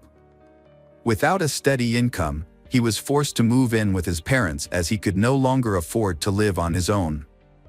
With ample free time, Craig began stalking Karen, prompting her to take him to court to obtain a restraining order. In November 2009, just before Thanksgiving, Karen took her children to visit their 89-year-old grandmother, Dorothy White, in Burlingame, Kansas. On the evening of November 29th, the Burlingame police received a distress call about a suspicious van and reports of gunshots. Dorothy's neighbors reported witnessing a small truck pull up to her house. A man exit the vehicle and enter the house. They claimed to have heard screams and gunshots, but were uncertain. The man then left the house, got back into the truck, and sped away. The neighbors did not attempt to apprehend him, fearing he was armed. When police arrived, they were met by 10-year-old Sean Kaler, who was frantically calling for help. Although Sean was unable to explain what had happened, it was clear that a horrific scene awaited the police. Inside the home, near the front door, Sonny was found lying in a pool of blood but surprisingly still alive despite having 2 gunshot wounds. In the kitchen, police discovered the lifeless body of 44-year-old Karen, who had been shot in the chest and then fatally shot at close range in the head. The body of her oldest daughter, 18-year-old Emily, was found between a wall and a couch. It appeared that Emily had attempted to hide from her enraged father but was caught and killed with 2 point-blank shots. Lauren, found in a pool of blood in the second-floor bedroom, was still alive but weakly called for help and repeatedly said that her father was the one who did it. Dorothy and Lauren were rushed to a nearby hospital's intensive care unit. Despite the doctor's efforts, Lauren died on December 1 due to massive blood loss and internal organ damage. Her great-grandmother passed away a few hours later. Sean, the only surviving witness, was in shock. Psychologists worked with him, but a thorough interrogation was necessary as he was the only living witness to the tragic events at his great-grandmother's house. Sean recounted that evening, stating that his mother was in the kitchen preparing dinner when he approached her to ask for his favorite pie. Suddenly, the back door swung open, and his father entered with a shotgun, pointing it at Karen without a word. He shot her, then moved closer and fired again. Sean was initially frozen in horror. His father then turned to Sean but didn't aim the gun. Instead, Craig stared at Sean silently and intently. Sean realized he had to escape. So he jumped out the open back door. He ran towards the main entrance, hoping to alert his grandmother, sisters, and call for help. However, upon reaching the threshold, he heard several more gunshots. Fearing what he might find inside, Sean hid in a small outbuilding. He heard more gunshots and waited in terror, afraid that his father would come after him. Craig Kaler was immediately added to the wanted list, with a warning that he was armed and extremely dangerous. As police received multiple reports of a speeding truck, they were able to quickly determine the direction the gunman was heading. At one point, Craig abandoned his vehicle in a wooded area and began walking down a deserted road. Law enforcement soon caught up with him and apprehended him the next morning. Upon arrest, police found the rifle and ammunition in the back seat of the abandoned vehicle, along with prescription medication for depression and anxiety disorders near the driver's seat. Craig did not resist arrest and appeared confused and frightened. He admitted to being armed with a gun and a hunting knife, but claimed he did not intend to use them. He also acknowledged that he had done something terrible, which he believed the police already knew about. At the police station, Craig fully confessed to his crimes and opened up to the investigating officer. He shared how his wife had cheated on him with someone named Sonny and how they had humiliated him in front of friends at a New Year's Eve party. He explained how his attempts to save his marriage had cost him his job and what was left of his self-respect. Craig became emotional, stating that he didn't know how he had decided to take such drastic action and felt that everyone, including his daughters, had betrayed him. Craig's trial started in December 2010. Craig, advised by his lawyer Thomas Heaney, retracted his initial confession. He claimed his actions were due to mental illness and insanity, which was his only defense to avoid the death penalty for the murder of 4 people. Heaney argued that Craig was in a fragile mental state following a series of personal setbacks. His wife had left him for someone else, his children sided with their mother, he lost his job, and had to move back in with his parents. According to Heaney, these factors led to a breakdown, and Craig committed the crime while insane, without realizing what he was doing.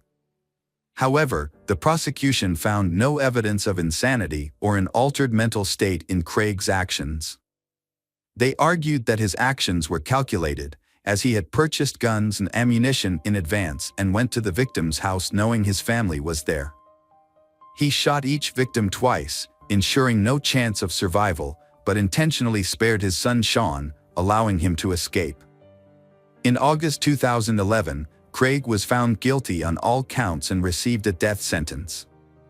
At the final hearing, 12-year-old Sean testified, stating that he didn't want his father to die, as he was his only remaining close relative. despite multiple appeals by Craig and his lawyers. The verdict has remained unchanged.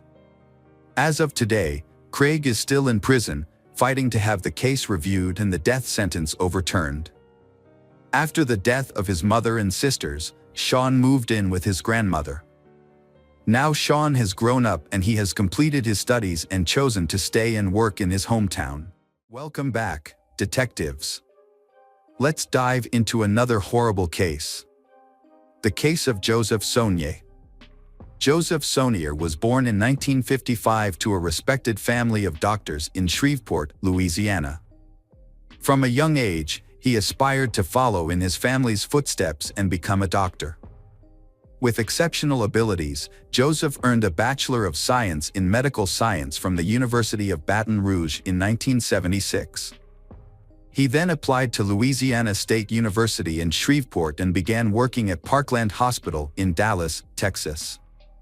Joseph effectively balanced his university studies and work. He consistently refined his knowledge through hands-on experience at the hospital. The hospital management recognized Joseph's success and dedication, and in his final year of training, he was appointed chief resident. After completing his studies, Joseph chose to specialize in pathologic anatomy and went on to become a pathologist and laboratory director in Leck, Texas. Joseph's life was marked by personal tragedy, including the loss of the woman he loved, Becky. His 27-year marriage, which he considered happy, ended in divorce when his wife fell in love with another man. Joseph accepted her decision and agreed to the divorce, believing that the woman he loved had found happiness. Joseph had a strong sense of responsibility and nobility. After his divorce from Becky, he maintained a warm relationship with her and continued to support their 2 sons. 2 years later, Becky was killed by her new husband. Joseph was shocked by her death. He often thought about their past family life and mourned her loss. Despite his own grief, Joseph remained a source of strength for his family. He took care of the funeral expenses and helped his sons cope with the trauma. His sons later credited his support for helping them overcome their pain. The tragedy had a profound impact on Joseph. He devoted himself to his work and raising his sons. However, the grief finally gave him the motivation to change his life. He decides to start a new chapter in a new city. In 2007, Joseph moved to Leck, Texas, with his sons, where he became the chief pathologist at Covenant Health System. Feeling the need for a change, Joseph enrolled in a local dance studio. He enjoyed the classes and met new women, which helped fill the void in his life. A few times, Joseph attempted to form connections with his dance partners, but it never worked out. That was until Michelle Tina walked into his dance class on a warm summer evening. Her elegance, poise, sense of humor, and sparkling eyes immediately caught his attention. Her radiant smile illuminated the room, and Joseph knew right then that she was the one he had been searching for. Michelle, too, noticed Joseph's confident and respectful demeanor on the dance floor. As they danced together, the 47-year-old Michelle and 57-year-old Joseph found that they complemented each other perfectly. As they continued to dance together, they grew closer with each passing session. Eventually, Joseph asked Michelle out on a date, and she agreed. This marked the beginning of what seemed like a happy new chapter in both of their lives. Michelle possessed an irresistible charm that had a profound effect on men. Michelle was a classic example of a femme fatale, a woman with an undeniable magnetism that drew attention and sparked passion in those around her. Michelle, like Joseph, is also starting a new life after personal emotional breakdowns. She is running away from the fear and anxiety associated with Mike Dixon, owner of a private clinic for cosmetic surgery. Michelle met Mike in 2008 when she came in for Botox injections. At first, there was just casual social interaction between them, then light flirting followed and they began a romance. Michelle is a successful and free woman. She worked as an executive in the NFL, built a successful career, and didn't lack for anything. Mike, on the other hand, is bound by his marriage. A few months after living a double life, his wife discovered his affair with Michelle and filed for divorce after 20 years of marriage. Mike is so captivated by Michelle that he barely notices that he is losing everything. Mike left his wife for Michelle, even though she never announced she would marry him. When Mike doesn't get the attention he expected, he tries to pressure Michelle, which scares her. Michelle recognized Mike's manipulative behavior and desire to take complete control of her life. This realization caused her to end the relationship. In 2010, Michelle and Mike went their separate ways. However, even after the breakup, Mike continued to pursue Michelle, urging her to return. His obsession exceeds the limit, forcing Michelle to find a way to escape Mike's control. Michelle moved to Lek to start anew, where she met Joseph, a charming and kind-hearted man. They quickly connected, and their relationship blossomed into true love. Joseph's sons and relatives welcomed Michelle with open arms.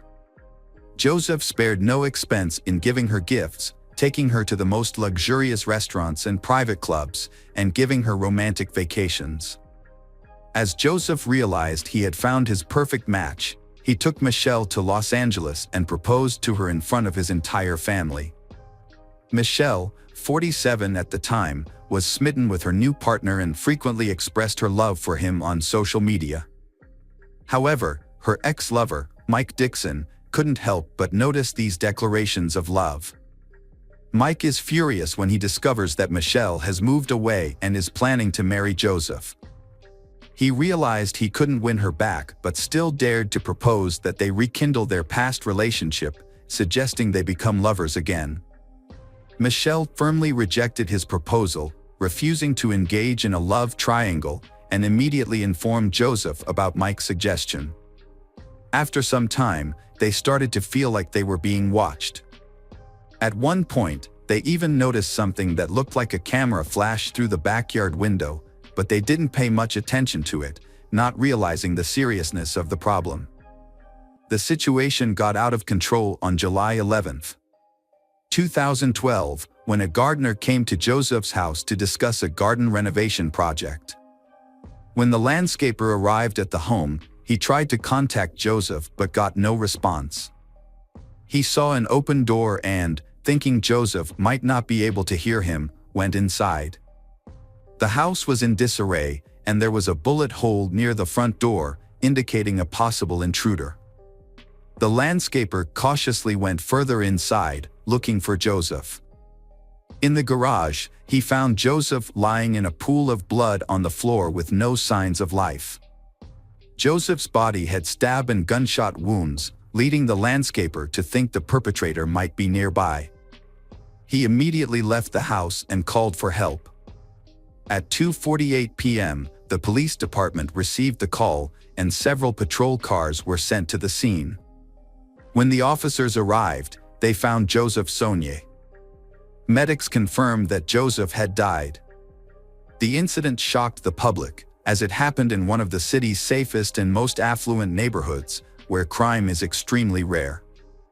Joseph, a respected professional, was known for his calm and kind nature, and it seemed he had no enemies who would want to harm him.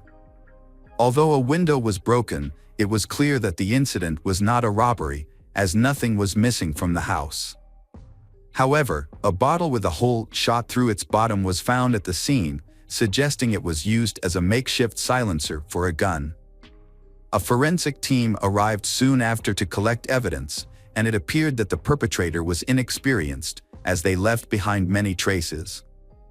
DNA from the bottle and blood samples were sent to a lab for further analysis. Detectives interviewed neighbors, but none of them reported seeing or hearing anything suspicious. There were no CCTV cameras near the house. According to the investigation, the perpetrator entered through a large window overlooking the backyard, making the attack unexpected. In the dining room, the attacker confronted Joseph and started shooting. It is likely that the wine bottle was used as a silencer at this point. Blood stains in the hallway suggested that Joseph was still alive after being shot. He entered the garage, where the attacker caught up with him and stabbed him multiple times. An autopsy revealed 5 gunshot wounds and 11 stab wounds. The circumstances suggested that the murder was not random, but the identity and motive of the killer remained unknown. The investigation focused on the people closest to the victim. During an interview with law enforcement, the victim's fiancée, Michelle, reported strange things in the months leading up to the murder. She believed Joseph was being stalked. Michelle had seen a stranger lurking outside Joseph's house, watching the door and windows. She also mentioned that Joseph had received persistent calls and texts in the period leading up to his death.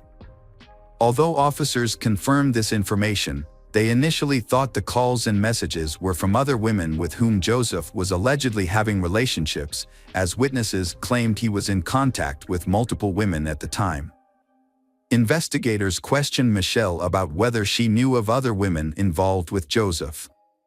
Michelle claimed she was unaware of any other women. Joseph's sons also denied the possibility of their father having mistresses, stating that infidelity was not in his character. Despite this, investigators continued to explore a motive of jealousy for the crime. During the subsequent interrogation, Michelle succumbs to the pressure and reveals that she knows several women who may be involved in the crime. According to Michelle, these women are ex-girlfriends who often stalk Joseph. Although he ignored them, they continued to express their displeasure about his upcoming wedding to Michelle. The women in question include a woman from Florida who persisted in contacting Joseph even after he revealed his relationship with Michelle. There was also a nurse, Joseph's colleague, who often called and wrote to him. Additionally, a woman whose daughter sent a letter accusing Joseph of abandoning them shortly before the murder. In the same interview, Michelle mentioned Mike Dixon for the first time. She hadn't thought about Mike spying on her and Joseph before, because Mike stopped paying attention to her after she refused to be his lover. Michelle assumed that Mike had accepted her decision to marry Joseph and move on with his own life. The police visited Mike. He cooperated and spoke with the detectives. Mike revealed that he had been deeply in love with Michelle and had even divorced his wife to pursue a future with her. However, after Michelle rejected him, Mike gave up. He started a new relationship with a younger medical student who corroborated his alibi. At the time of the crime, Mike was at work and then spent time with his new girlfriend, which confirmed he couldn't have been involved. The investigation encountered significant obstacles. Every suspect, including Michelle, had a solid alibi, leaving detectives stumped. They searched for enemies of Joseph or individuals who might benefit financially from his death. But no new leads emerged. Unfortunately, forensic analysis does not provide any information about an individual, so police cannot identify the owner of the DNA found at the crime scene. Just as the case seemed hopeless, the police received an unexpected call from Paul Reynolds. Reynolds reported that his roommate, David Shepard, had recently confessed to a murder in Leck and then attempted to take his own life but was saved. According to Reynolds, a neighbor shared specific details about David's crimes with him, including details that only a few detectives knew, such as the use of a glass bottle as a silencer. This new information led police to conclude that Shepard was indeed connected to the crime. The witness came forward claiming that David was not the mastermind behind the crime, but rather a person who was hired by an unknown doctor involved in plastic surgery. Police launched an investigation into the new suspect and discovered that Mike Dixon was the person who hired David. When questioned at the police station, David began to confess and revealed that Mike Dixon had indeed hired him to commit the crime. According to David, he and Mike met at a bar while both were going through difficult breakups and formed a friendship. Mike shared his sadness over his lost love, Michelle, who was now engaged to someone else. He claimed that he couldn't move on and was willing to do whatever it took to win her back.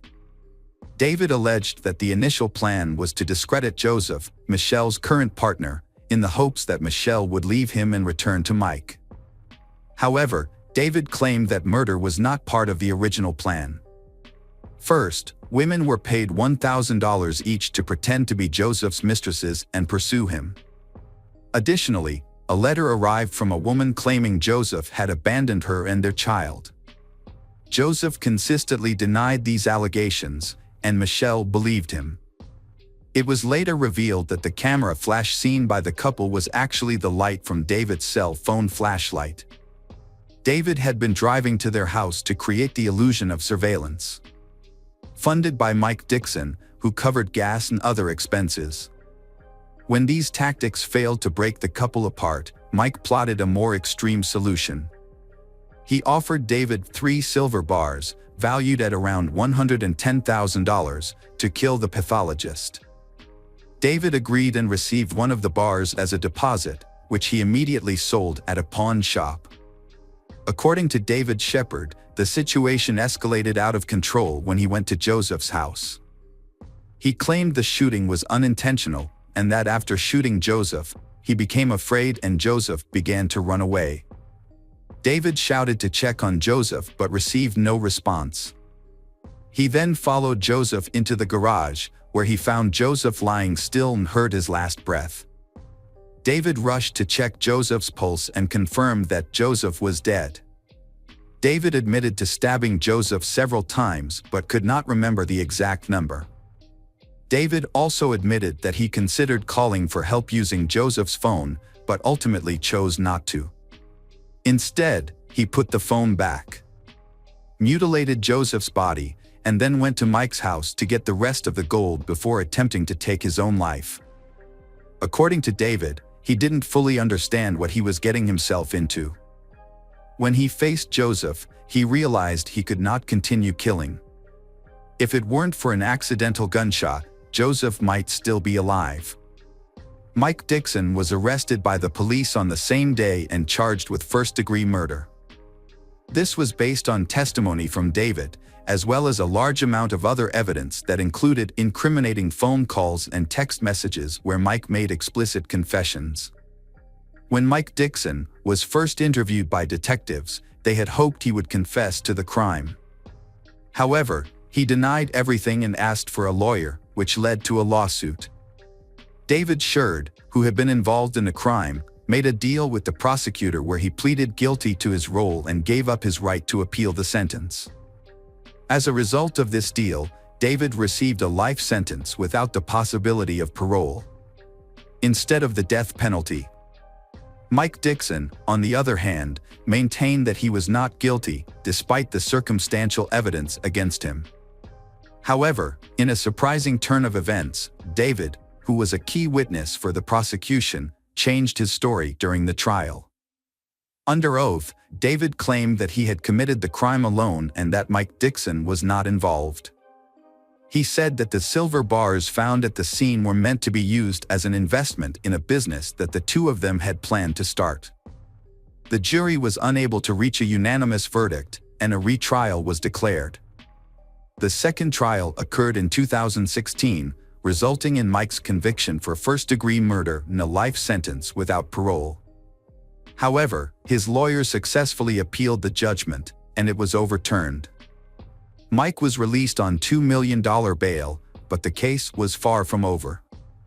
The prosecution sought to reinstate the original sentence through the state's highest criminal court, which would have otherwise led to a third trial. On February 11, 2019, the prosecution's motion was granted, and in April 2020, Mike's bail was revoked, prompting a new arrest warrant. The Texas Court of Criminal Appeals ultimately reversed the lower court's decision, reinstating Mike's life sentence without parole. The judge ordered Mike to continue serving his sentence, and he is currently incarcerated in a Texas prison. Hi there, investigators. It's time to uncover the truth behind another case. The case of Callie Ann Poulton. Callie Ann Poulton was born on September 20, 1989, in Rochester, New York. As an only child, she received all the love and attention from her parents. However, when Callie turned 3, her parents decided to divorce, and she stayed with her mother, Judy. Despite the divorce, Callie's father maintained a good relationship with Judy and regularly visited his daughter. After the divorce, Judy moved to a quiet suburban apartment complex in Rochester. Although Callie's father helped with childcare, Judy faced financial difficulties. To make ends meet, she took on a part-time job delivering magazines to her neighbors. Her goal was to save enough money to take Callie on a trip to Disney World the following summer. On the evening of May 23, 1994, Judy was preparing for her delivery shift. She was at home, inserting leaflets into the magazines, when Callie asked to go for a walk. It was an evening, and Callie wanted to ride her tricycle.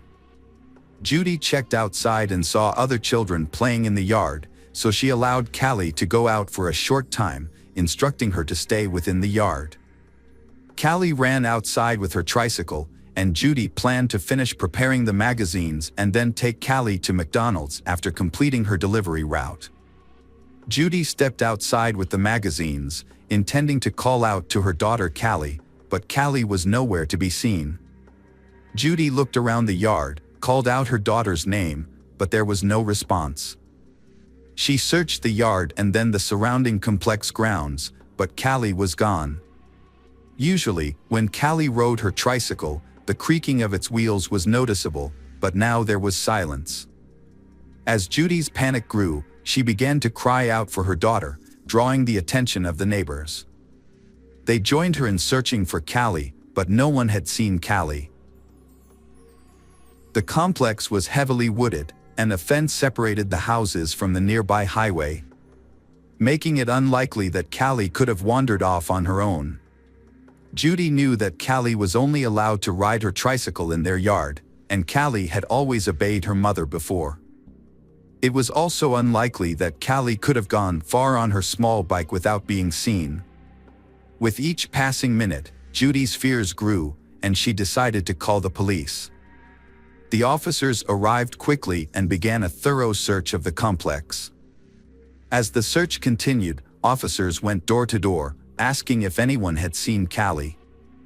Police suspected that Callie was still in the complex, and they believed the suspect was likely a resident of the complex. It would have been difficult for an outsider to get inside, kidnap Callie, and drive away without being noticed. To assist in the search, residents of the 300-apartment complex voluntarily allowed police to enter their homes. In case there was no one in the house, the complex manager used the spare key to search. Unfortunately, searching each apartment yielded no results. Callie and her bike were not found. After an all-night search, the case was reclassified as a kidnapping at around 4 a.m.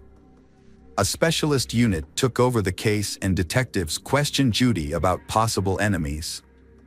They asked Judy if Callie's father was involved, but Judy ruled this out and said he had no motive. Detectives also asked if Judy had noticed anyone suspicious among the residents. She mentioned Mark, a 22-year-old man who had just moved in with his wife and young son. Judy noticed Mark's behavior was unusual. Judy and Mark spoke briefly a few times, and during one conversation, Mark commented that Callie was beautiful. Although Judy had heard similar comments from others, Mark's tone made her uncomfortable. What really caught her attention, however, was when Mark added that he had spied on all the little girls in the complex and that Callie was the most beautiful. Judy became increasingly wary of Mark after their conversations, and she made an effort to limit her interactions with him. Even though they still occasionally crossed paths in the yard. One conversation in particular raised her suspicions. Mark asked Judy if Callie would tell Judy if someone tried to touch her. Judy found this question alarming and quickly ended the conversation. As a result, she no longer allowed Callie to play with Mark's son, even when she was present. During her conversation with detectives, Judy recalled a detail that had previously seemed insignificant. When she was searching for Callie, she had asked Mark if he had seen Callie, and he claimed he did. Judy also noticed that Mark's sneakers were missing their laces, but at the time, she was too worried about Callie to think much of it. The detectives brought Mark in for questioning, and he denied any involvement in Callie's disappearance. He even agreed to take a polygraph test, which he passed. However, Judy's own account provided Mark with an alibi, as she had seen him on the playground with his son at the time she was searching for Callie. The police also searched Mark's apartment but found no sign of Callie or her bicycle. As a result, Mark was no longer considered a suspect, and the investigation continued without any leads. The police investigation into Callie's disappearance began by questioning her mother, Judy, as a standard procedure. Judy cooperated fully, answering all their questions, but she found it distressing that the police were focusing so much on her when they had no other leads. As the search for Callie continued, the case received widespread attention, with news reports, billboards, and flyers throughout the city. The police received over 1,000 of tips, but unfortunately, each one led to a dead end, and the case remained unsolved for months. Despite the lack of progress, Judy remained hopeful that her daughter would be found alive. She quit her job to devote all her time to the search, printing and posting flyers, contacting media outlets, and working tirelessly to keep the case in the public eye. With the help of some compassionate supporters, she was able to raise $100,000 as a reward for any useful information. Judy's efforts led to national television coverage, including appearances on The Oprah Winfrey Show and a popular TV show about unsolved crimes. Judy also partnered with local businesses to distribute flyers in their offices, establishments, and on commercial vehicles. She even convinced 2 airlines to include the flyers in ticket envelopes. Although these efforts generated new leads, the police were unable to make any significant progress in solving the case. The turning point in the case occurred when a woman called the police on August 9, 1996 to report a serious argument with her husband. She was tired of his strange behavior and wanted a divorce. In an attempt to persuade her to stay, the husband confessed to a shocking crime: he had killed Callie. The woman was stunned and immediately called 911 and revealed her husband's identity to the police.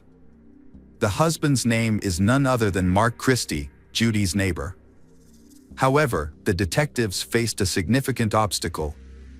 Under state law, any information shared between spouses was protected and inadmissible in court. This meant that even if Mark's confession was true, the police couldn't use it as evidence to arrest or question him.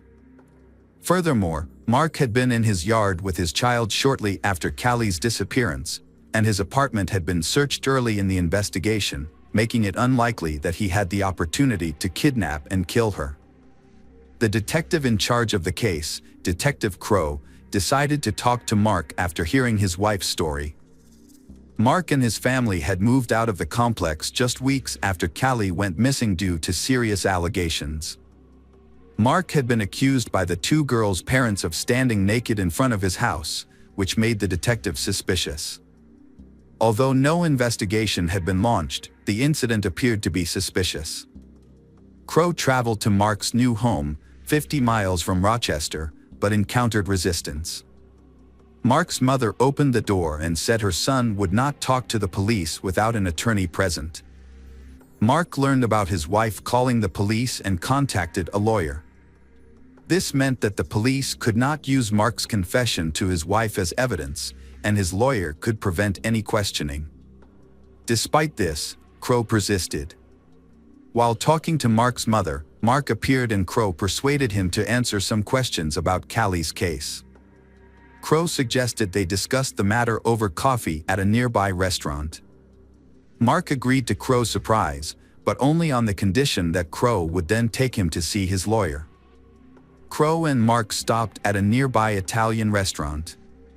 Crow tried to engage in the conversation normally, avoiding any pressure or tense questions. This approach seemed to work as Mark began to open up more while they waited for their food. Mark expressed deep remorse for his actions towards Callie and explained that her image had haunted him for the past 2 years, constantly appearing on news reports and flyers. Crow tried not to scare Mark. Crow had spoken to Mark before in the early stages of the investigation. But this new conversation felt different. Crow believed that Mark was feeling proud of having avoided capture, so Crow decided to appeal to Mark's ego. Crow told Mark that Mark was actually smarter than the entire investigation team, and Mark responded by saying that he didn't want to sound boastful, but his method of handling the bike was actually very smart. Mark offered to share details about how he got rid of the bike, but only on the condition that Mark wouldn't discuss anything else. Crow maintained a friendly and non-threatening tone, reassuring Mark that he was in control of the conversation and could share as much or as little as he wanted. Mark said that Callie's tricycle had been in his apartment 3 days after she went missing. Mark knew that the police would probably search every apartment without a warrant when a child was in danger, but Mark found a loophole in the law. Although police could search for a missing child, they were not allowed to search for physical evidence. This meant they could only test spaces that were large enough for a child to fit. To hide the bike, Mark decided to disassemble it and hide the bike's parts in small and hard-to-reach areas of his apartment. He wrapped some parts in clothes and put them in the closet, and put other parts in small bags and took them out to the car. He then dumped the pieces in various locations far from home. Meanwhile, the police were stationed at the exit of the complex, checking each car, but since they were only looking for Callie, the small bags containing the bike parts did not arouse any suspicions. Detective Crow saw an opportunity to get a full confession from Mark. Crow took a sympathetic approach, suggesting that Callie's death may have been an accident and not Mark's fault. Mark asked about the sentence he could face, and Crow estimated it could be about 25 years. Mark felt this was unfair, as it meant he had to spend half his life in prison and away from his family. He also mentioned that he had lived with guilt for 2 years, implying that this should be taken into account when sentencing. Despite Mark's questionable logic, Crow continued to encourage Mark to confess, suggesting it would bring him relief. Mark agreed to tell the truth, but only after consulting with a lawyer. Crow knew that Mark's lawyer would advise Mark against confessing to a crime without solid evidence. So, Crow decided to be straightforward with Mark, explaining that if he didn't tell the truth, Callie's parents would never know what happened to their daughter. Mark responded by saying that Callie hadn't suffered. Crow senses that Mark was confessing and encourages him to do the right thing. Mark looked at Crow and finally admitted to his actions. He repeated that Callie hadn't suffered, and Mark confessed to strangling her with his bare hands. He then added that he hadn't done anything else to her. Mark recounted the events of that evening, explaining that Callie had come to his apartment and asked to play with his 1.5-year-old son. Mark let her in and took her bike to the kitchen. Aware that Callie's mother wouldn't approve of her visiting, Mark let Callie go upstairs to play with the child without drawing Judy's attention to the situation. However, when Mark heard Judy calling out for her daughter in the yard about 10 minutes later, he panicked. He knew that Judy would be furious if she discovered that he had let Callie into his house without permission. In a moment of desperation, Mark went upstairs to the children's room and strangled Callie with his bare hands. Detective Crow was skeptical about certain aspects of Mark's story from the start. It seemed more plausible that Mark had lured Callie into his apartment under false pretenses, taking advantage of his wife's absence at work. Once inside, Mark might have attempted to molest Callie, but when he heard Judy calling out for her daughter, he may have panicked and killed Callie to avoid being exposed. Crow recalled that Judy had seen Mark wearing sneakers without laces, which suggested that he had used them to strangle Callie. This detail implied premeditation, contradicting Mark's claim that the crime was spontaneous. To avoid raising Mark's suspicions, Crow decided to continue listening to his story. Mark claimed that after the murder, he left Callie's body in the kitchen and took his son outside to establish an alibi. He deliberately allowed Judy to see him in the playground, hoping to deflect any suspicion. Once Judy began searching the complex, Mark returned home and hid Callie's body in a laundry basket, covering it with clothes. A short time later, he placed the basket in the trunk of his car. Mark confessed that the chaos of the search, with many people looking for Judy's daughter, allowed him to carry out these actions unnoticed. Mark took his son and drove to the building where he worked as a security guard. He parked near the back, left the basket with Callie's body by the door, and then entered the building through the main entrance, telling his co-workers he had forgotten something at work. His toll didn't raise any suspicions. So he made his way to the back door, which he opened from the inside, and retrieved the basket. Mark then climbed onto a large tank containing liquid coolant, opened the top, and dropped Callie's body into it after tying a heavy metal object to her. He got rid of Callie's clothes but left her earrings on. After disposing of the body, Mark returned home and joined the neighbors in searching for Callie. By doing so, he had already removed the body from the complex before the police became involved, and no one suspected anything. At the end of his confession, Mark expressed regret for killing Callie, stating it was a mistake. Crow paid for their food, and Mark left a $2 tip before willingly going with Crow to the police station, where he was arrested for murder.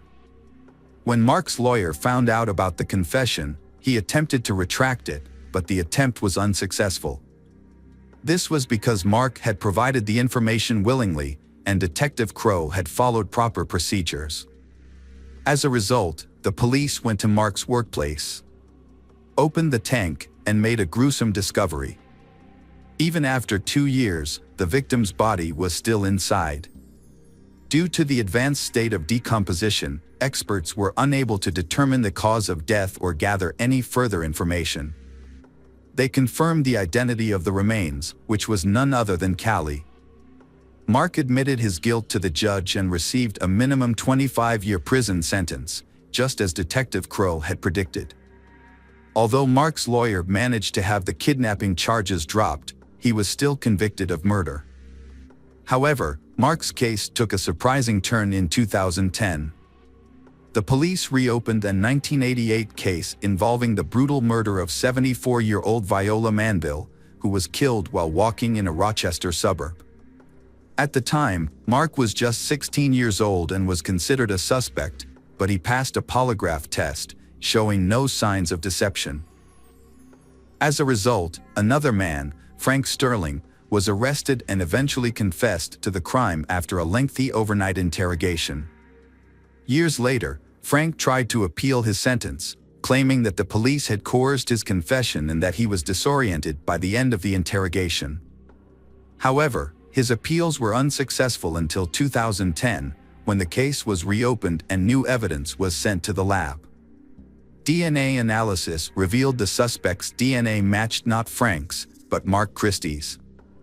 Mark, 39 at the time, admitted to murdering Viola in 2011 and received an additional 28 years in prison. Despite his confession, he showed no remorse and never revealed his motives for the crime.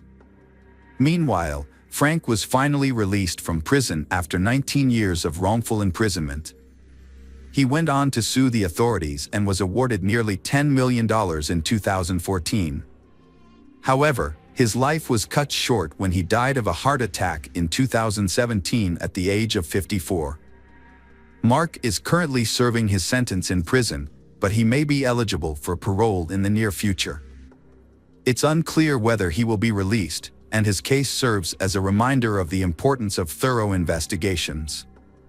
If the investigators had not mistakenly focused on Frank and coerced a false confession, Mark might have been caught earlier and possibly prevented from committing another crime, the murder of Callie. Hey detectives! Welcome back. We've got another mysterious case to explore. The case of Tanya McKinley. Tanya McKinley was born on January 25, 1961, in the small town of Milton, Florida. She grew up in a loving family and was very close to her older sister. After graduating from high school, Tanya decided to move to Pensacola, a town about 25 miles away from her hometown. She pursued a career in the medical field. Tanya moved to a new city with her cousin Vanita, and they shared an apartment. After moving in, Tanya met a man named James, and they began dating. They eventually moved in together and had a son, Timothy, in 1983.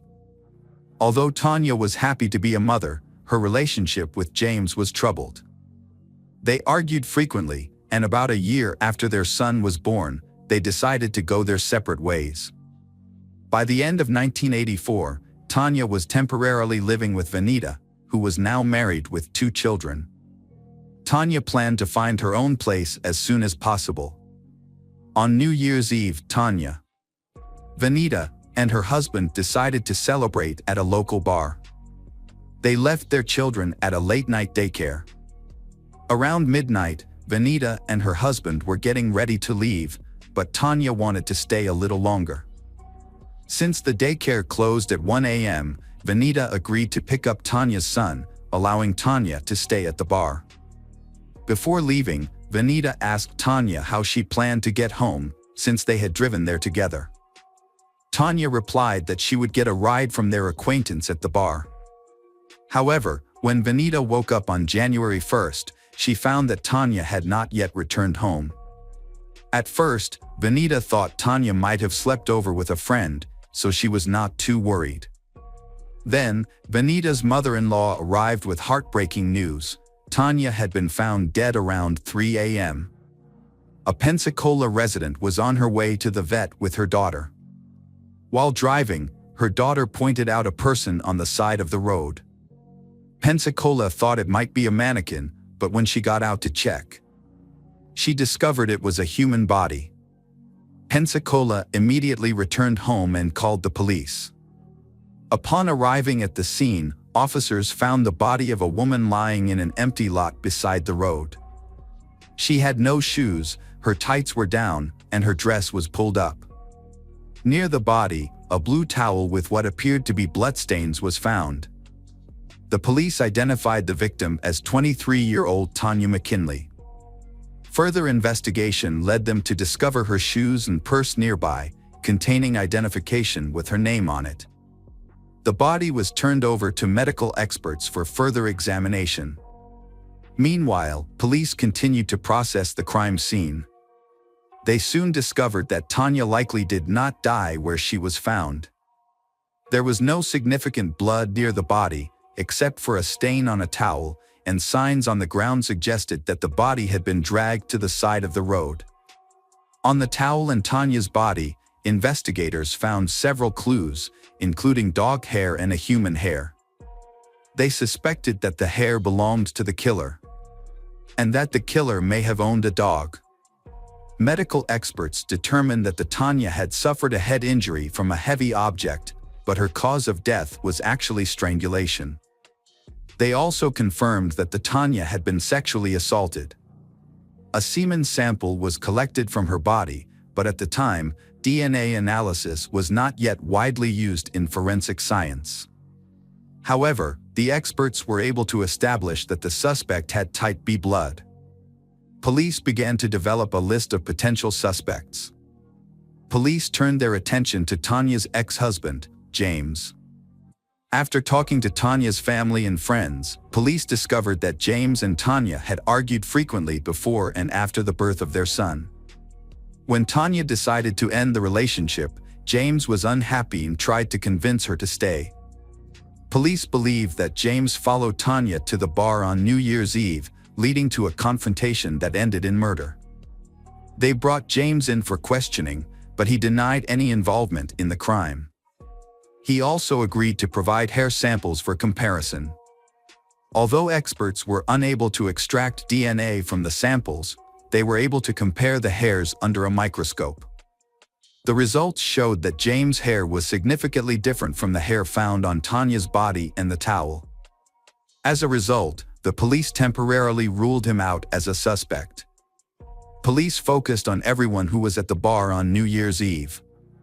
They asked Vanita if she had noticed anyone acting strangely or aggressively toward Tanya, but she said the evening had gone off without incident.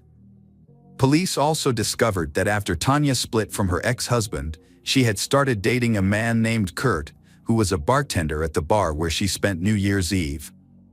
Kurt was working the night of the murder. When questioned, Kurt denied any involvement in the crime, claiming he had gone to a New Year's party with friends after his shift. The police reviewed all the testimony and concluded that Kurt had enough time to commit the crime. Based on numerous interviews with people at the bar, the police determined that Tanya was last seen alive at 1:15 a.m., but no one saw her leave. The police also spoke with local residents where the body was discovered. A family reported driving past the scene at around 2 a.m. and were certain that there was no body at that time. This meant that Tanya was killed about 1.5 hours after she was last seen alive.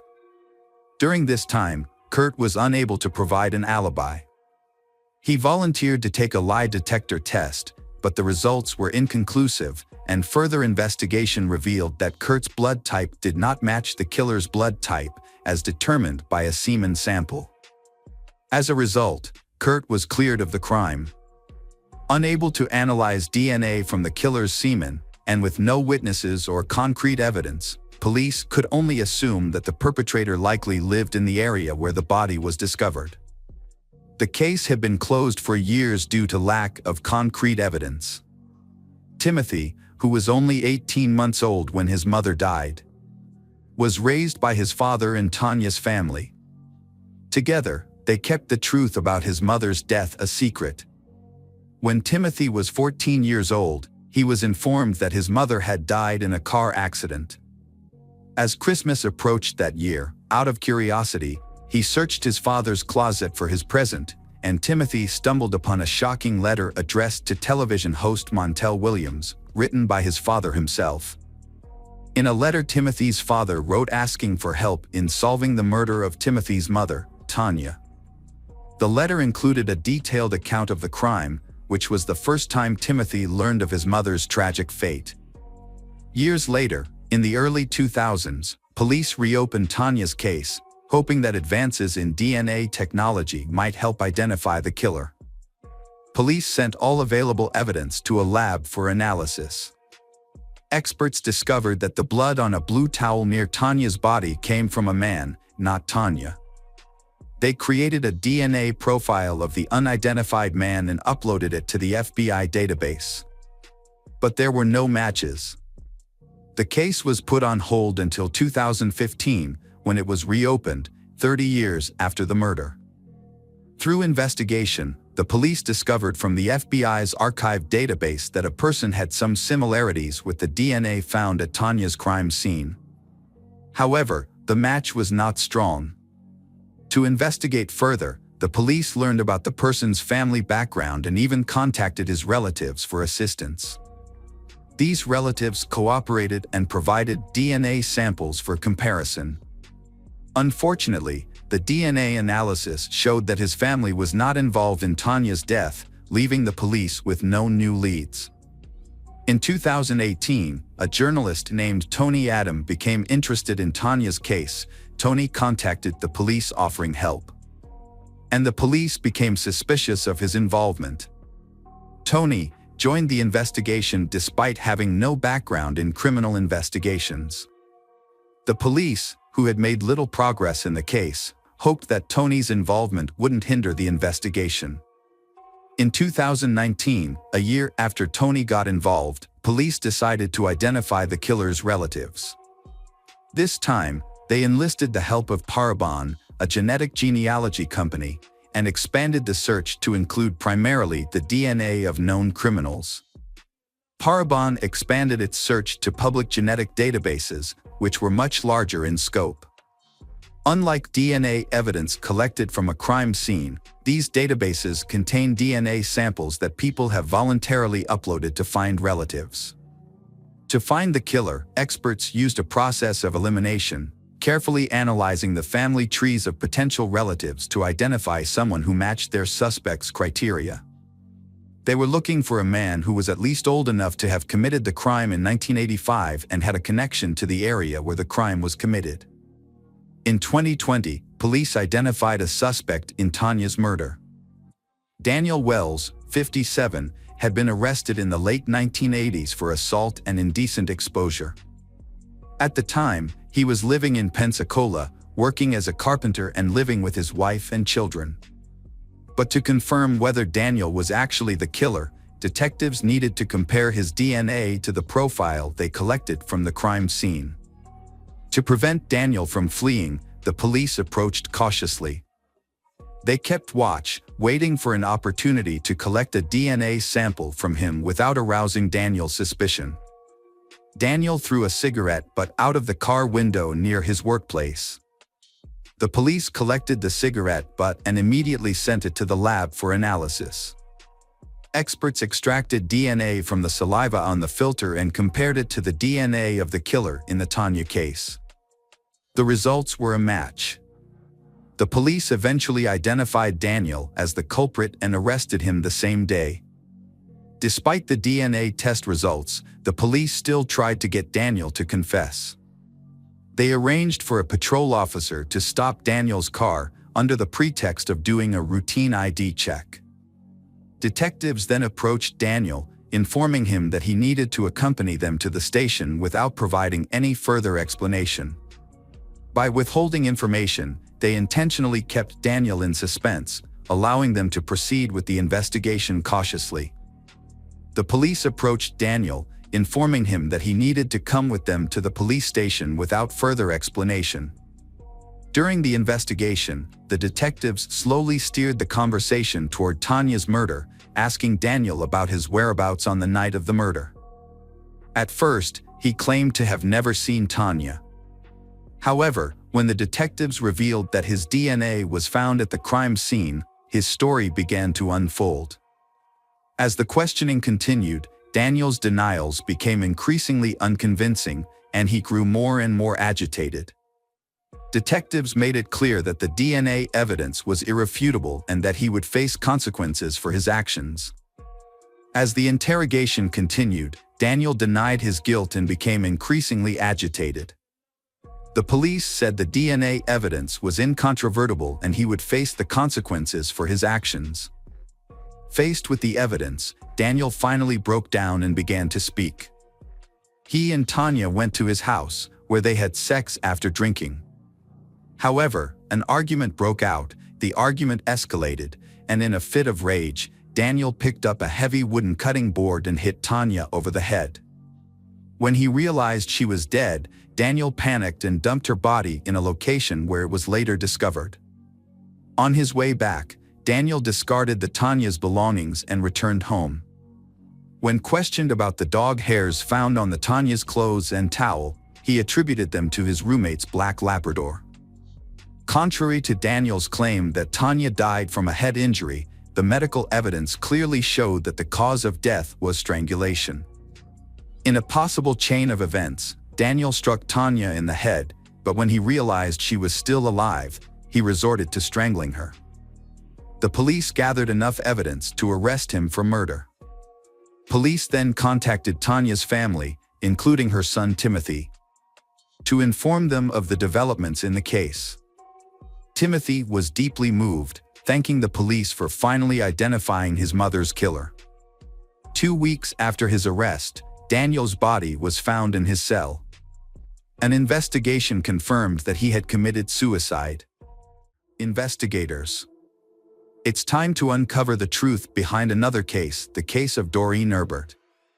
Doreen Herbert was born on November 29, 1952, in California. She grew up in a very large family of 5 children. Her kindness and desire to help others defined her as a person. After college, she moved to San Francisco, where she worked as a physiotherapist. Doreen also nurtured a dream of creating her own large family. This aspiration became a reality when she met Michael Dennis, who worked near her clinic. They began dating, got married, and in 1976, their son Paul was born. Initially, Michael and Doreen were happy, but the birth of their child marked the beginning of their marital troubles. A year later, they decided to go their separate ways, with their son staying with Doreen and Michael receiving regular visitation rights.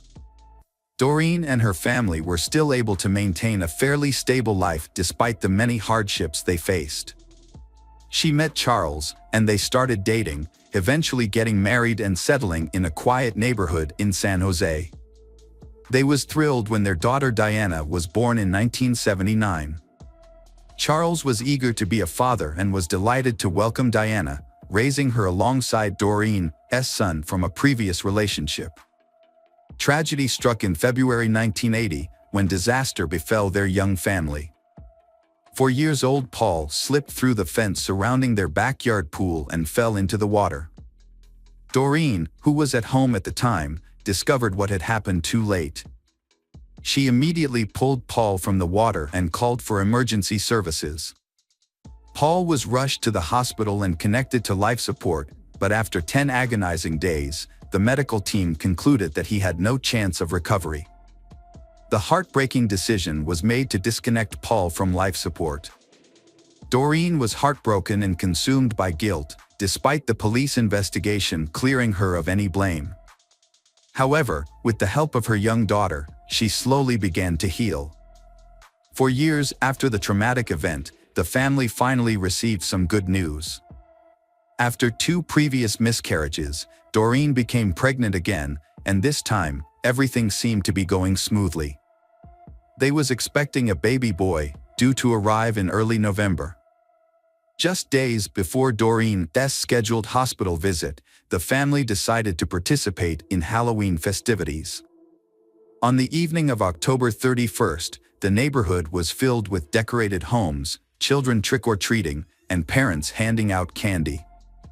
Diana, now 4 years old, was excited to join in and her parents agreed. Although Doreen was 9 months pregnant, she accompanied her daughter on the trick-or-treating adventure, while Charles stayed home to hand out candy to other children. Charles and his wife, Doreen, had returned home from taking their daughter trick-or-treating. Just before 9 p.m., noticing they were running low on candy, Charles decided to make a quick trip to the nearby store to restock. At around 8:50 p.m., he left the house, leaving his wife and daughter behind. 15 minutes later, he returned home to find the front door slightly ajar, which seemed suspicious. As he entered the house, he was met with a horrific scene. His wife, Doreen, lay on the floor in the corridor, surrounded by a large amount of blood and showed no signs of life. Charles immediately called 911. In the living room, he then found the body of their unborn child. Charles was in shock, struggling to comprehend what he was seeing. At first, he wondered if Doreen had had a miscarriage, but he quickly realized that something much more serious had happened. Next to their unborn child lay Doreen's severed hand, making it clear to Charles that his family had been attacked. Fearing for his daughter's safety, he frantically searched for her. There was so much blood on the floor that he slipped and fell while running through the house. Eventually, he found his daughter hiding behind the sofa in the living room. She is still alive and unhurt.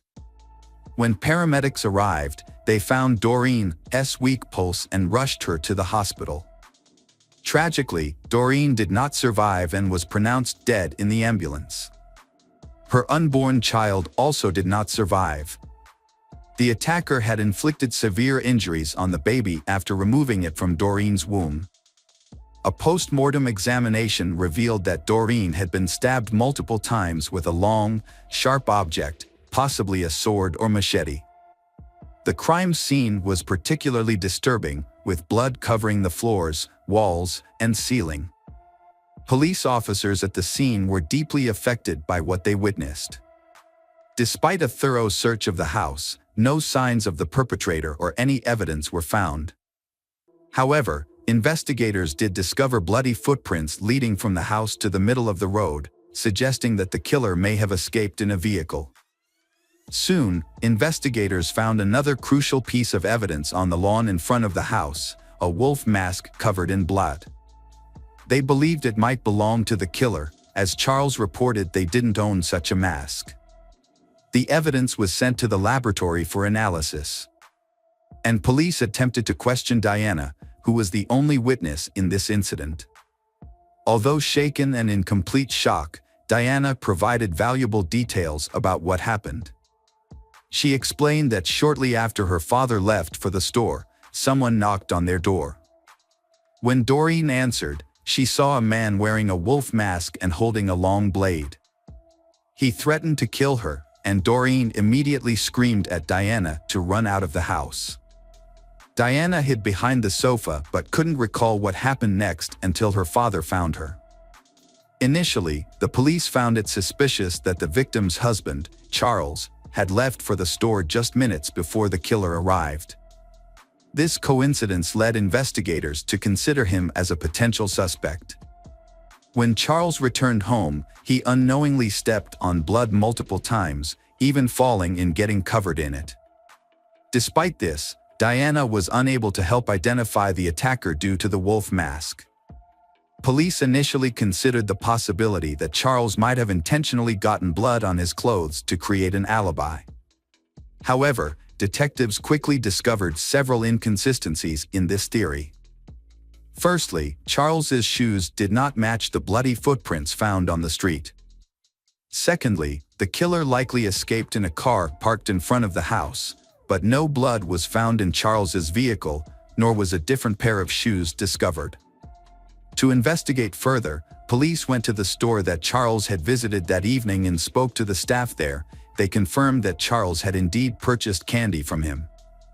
This established an alibi for Charles, as he didn't have enough time to commit the murder.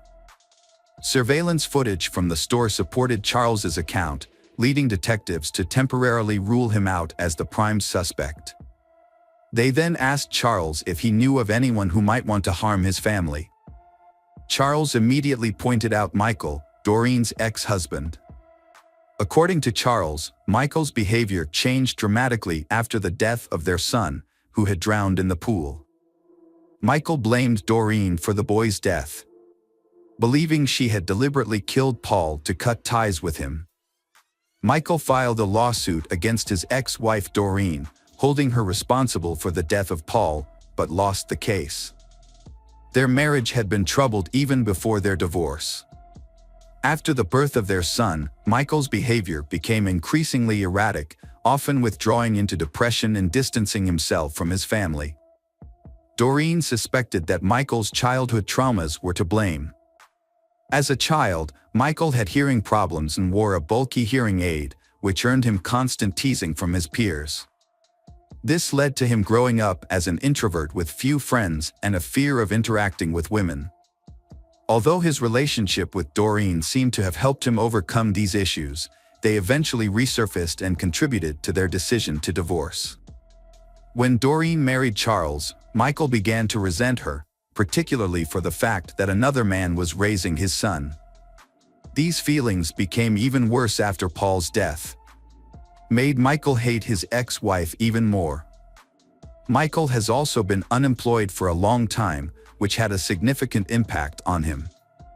After considering this information, the detectives decided to visit Michael's house to speak with him.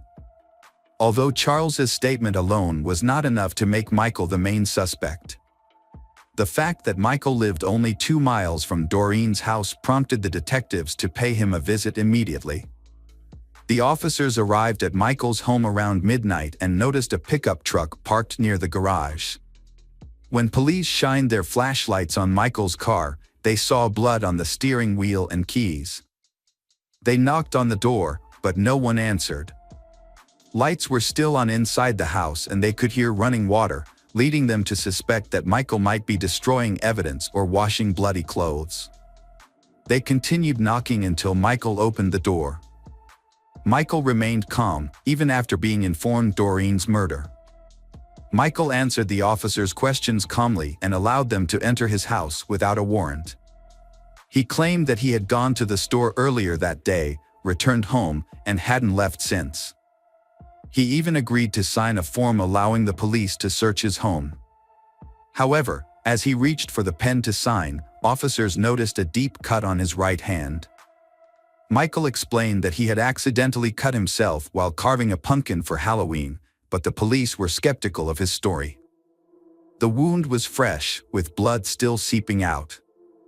As officers searched the house, Michael accompanied one of them upstairs to retrieve his ID.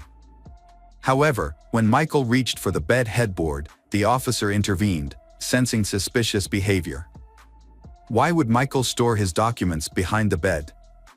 Curiosity led the police to conduct a deeper investigation. Upon approaching the bed, they spotted a holster attached to the headboard, containing a loaded gun.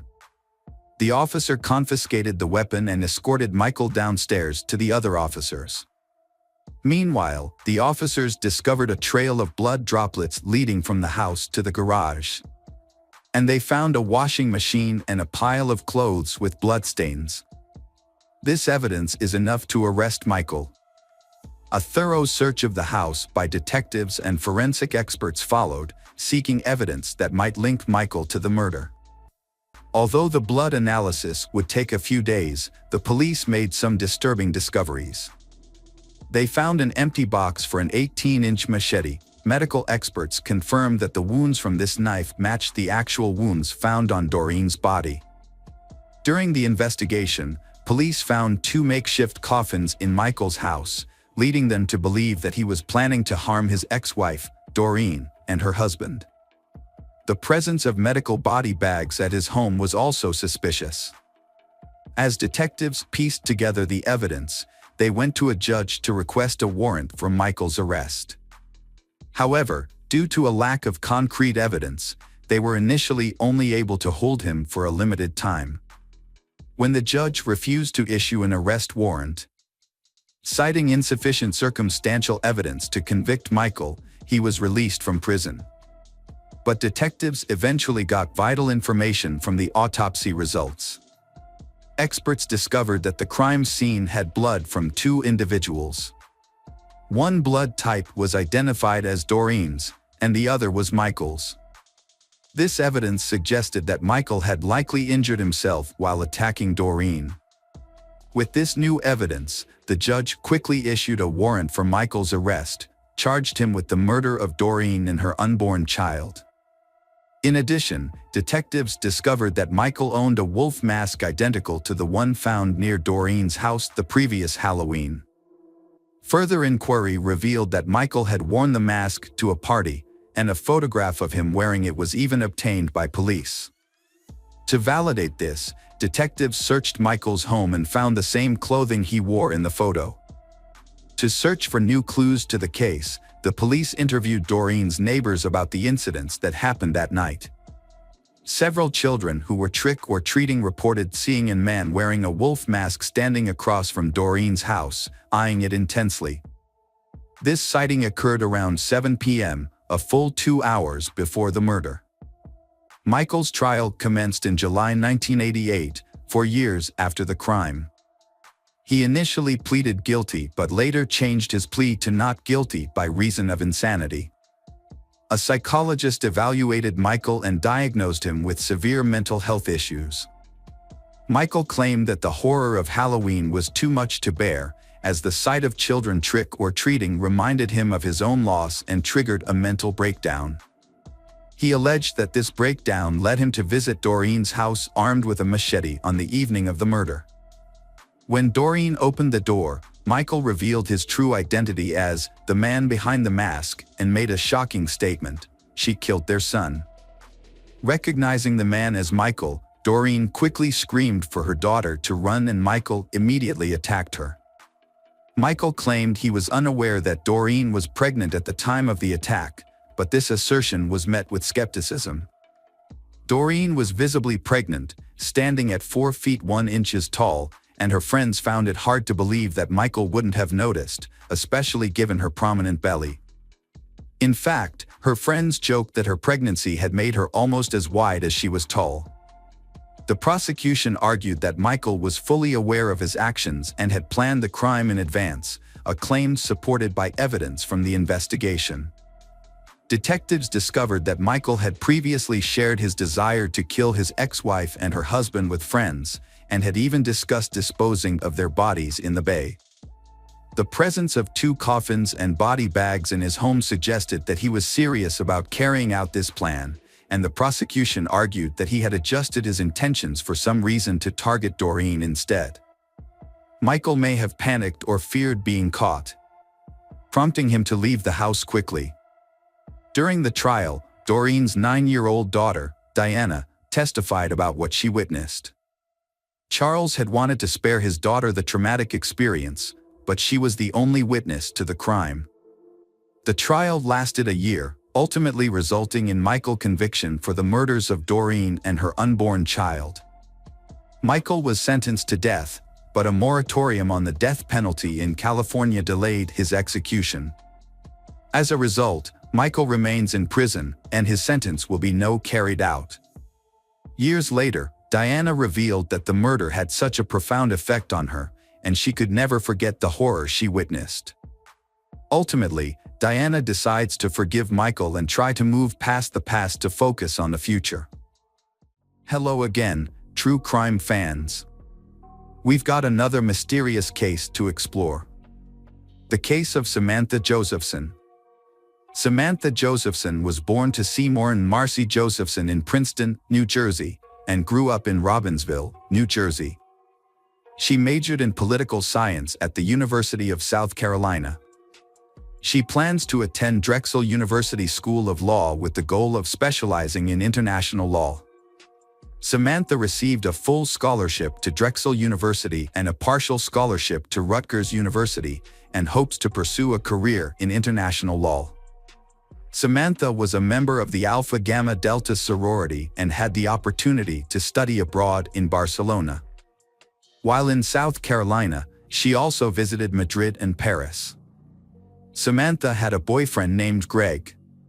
Samantha and Greg communicated regularly through text messages and phone calls every day whenever possible. Even though Samantha was about to enter law school, they still planned to build a future together. Greg planned to move in with her and support her.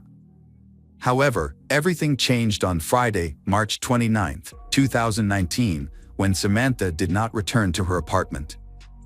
On March 28, 2019, Samantha decided to hang out with her roommate and friends in Columbia, South Carolina.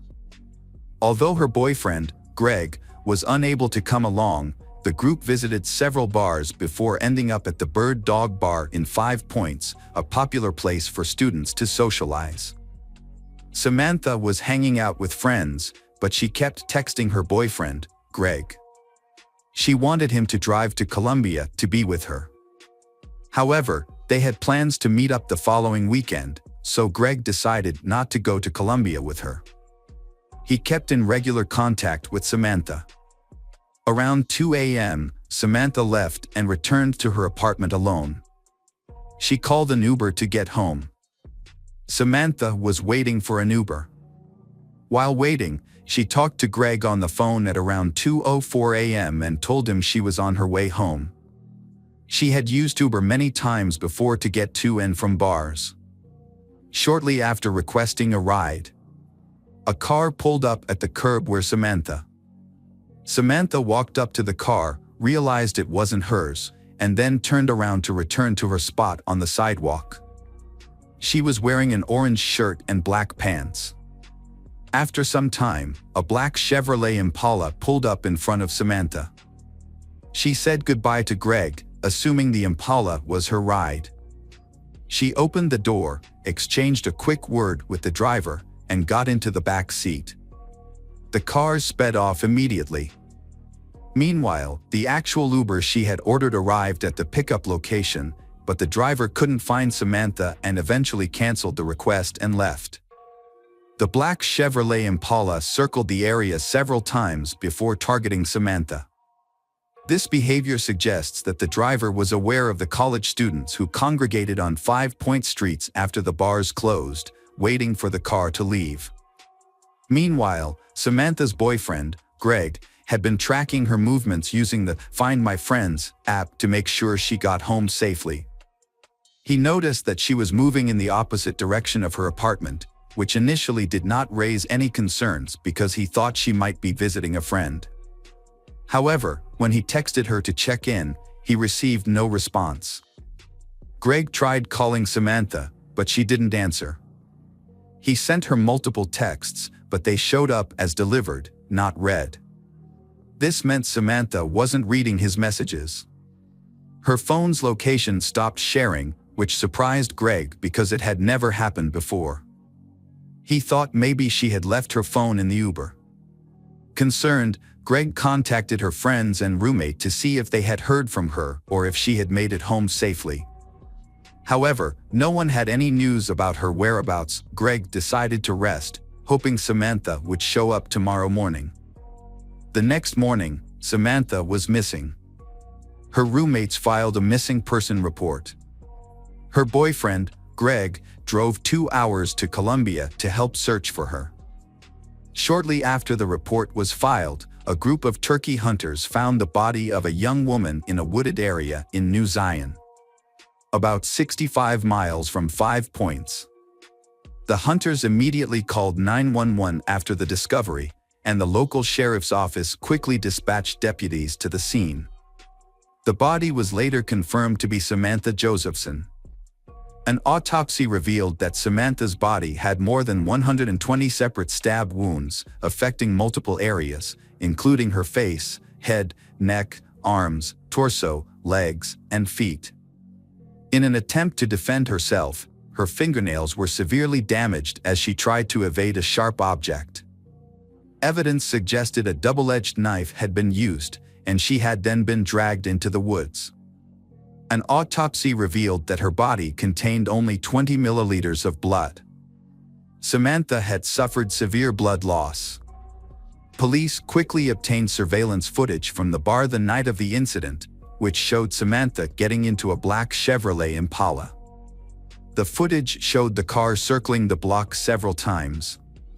Police discovered that Samantha had accidentally gotten into the killer's car, thinking it was her Uber. The Uber that Samantha had called arrived a short time later. However, when the driver realized that Samantha was not there, he canceled the ride and left. Police believe that the suspect may have used a childproof lock to lock her inside, as when the childproof lock is on, the doors can only be opened from the outside of the car, so Samantha would not have been able to get out at that point. A description of the vehicle was released to the public in hopes of identifying the perpetrator, and shortly after, police spotted a black Chevrolet Impala during a 3 a.m. patrol on March 30th while patrolling the area where Samantha was abducted. When the police stopped the car, the driver immediately jumped out and started running. After a short chase, he was arrested. When police checked his ID, they discovered that the man arrested was Nathaniel Rowland, 24, of New Zion. During a search of the vehicle, patrol officers discovered a child car seat in the back, surrounded by blood stains. This discovery prompted them to call for backup. As police suspected it was a crime scene, homicide detectives were called to investigate and conducted a thorough search of the vehicle. They discovered multiple blood stains on the passenger seat and in the trunk, as well as a bloody footprint on one of the rear windows. Samantha's cell phone was found on the floor of the car. Police later discovered that Nathaniel had tried to sell it to a pawn shop earlier that day, but he had refused their offer of $125 and left the phone in the car. Police also found that the child locks were activated, which Nathaniel had used to lock Samantha inside. Several cleaning products, including bleach, window cleaner, and antibacterial wipes, were found in the car. Nathaniel had cleaned his car, but there was still a trace of blood in the car. During questioning, Nathaniel repeatedly denied any involvement in the kidnapping and murder of Samantha Josephson, despite the overwhelming evidence against him. He maintained his innocence. Police searching Nathaniel's body discovered traces of Samantha's DNA under his fingernails. However, no DNA from Nathaniel was found on Samantha's body. Police pieced together the evidence and speculated that Samantha was the victim of a sudden and violent attack. The fact that the child-proof locks in the car were still active at the time of Nathaniel's arrest led them to conclude that he must have activated the feature as soon as Samantha got into the car. Nathaniel suddenly stabbed her multiple times with a double-edged knife. Taken by surprise by the brutality of the attack, she struggled to fend off the blows, which explains the multiple stab wounds to her hands and the severe damage to her fingernails.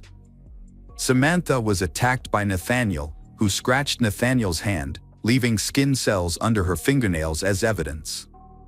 After the attack, Nathaniel drove to a remote road in New Zion and dumped Samantha's body in the nearby woods.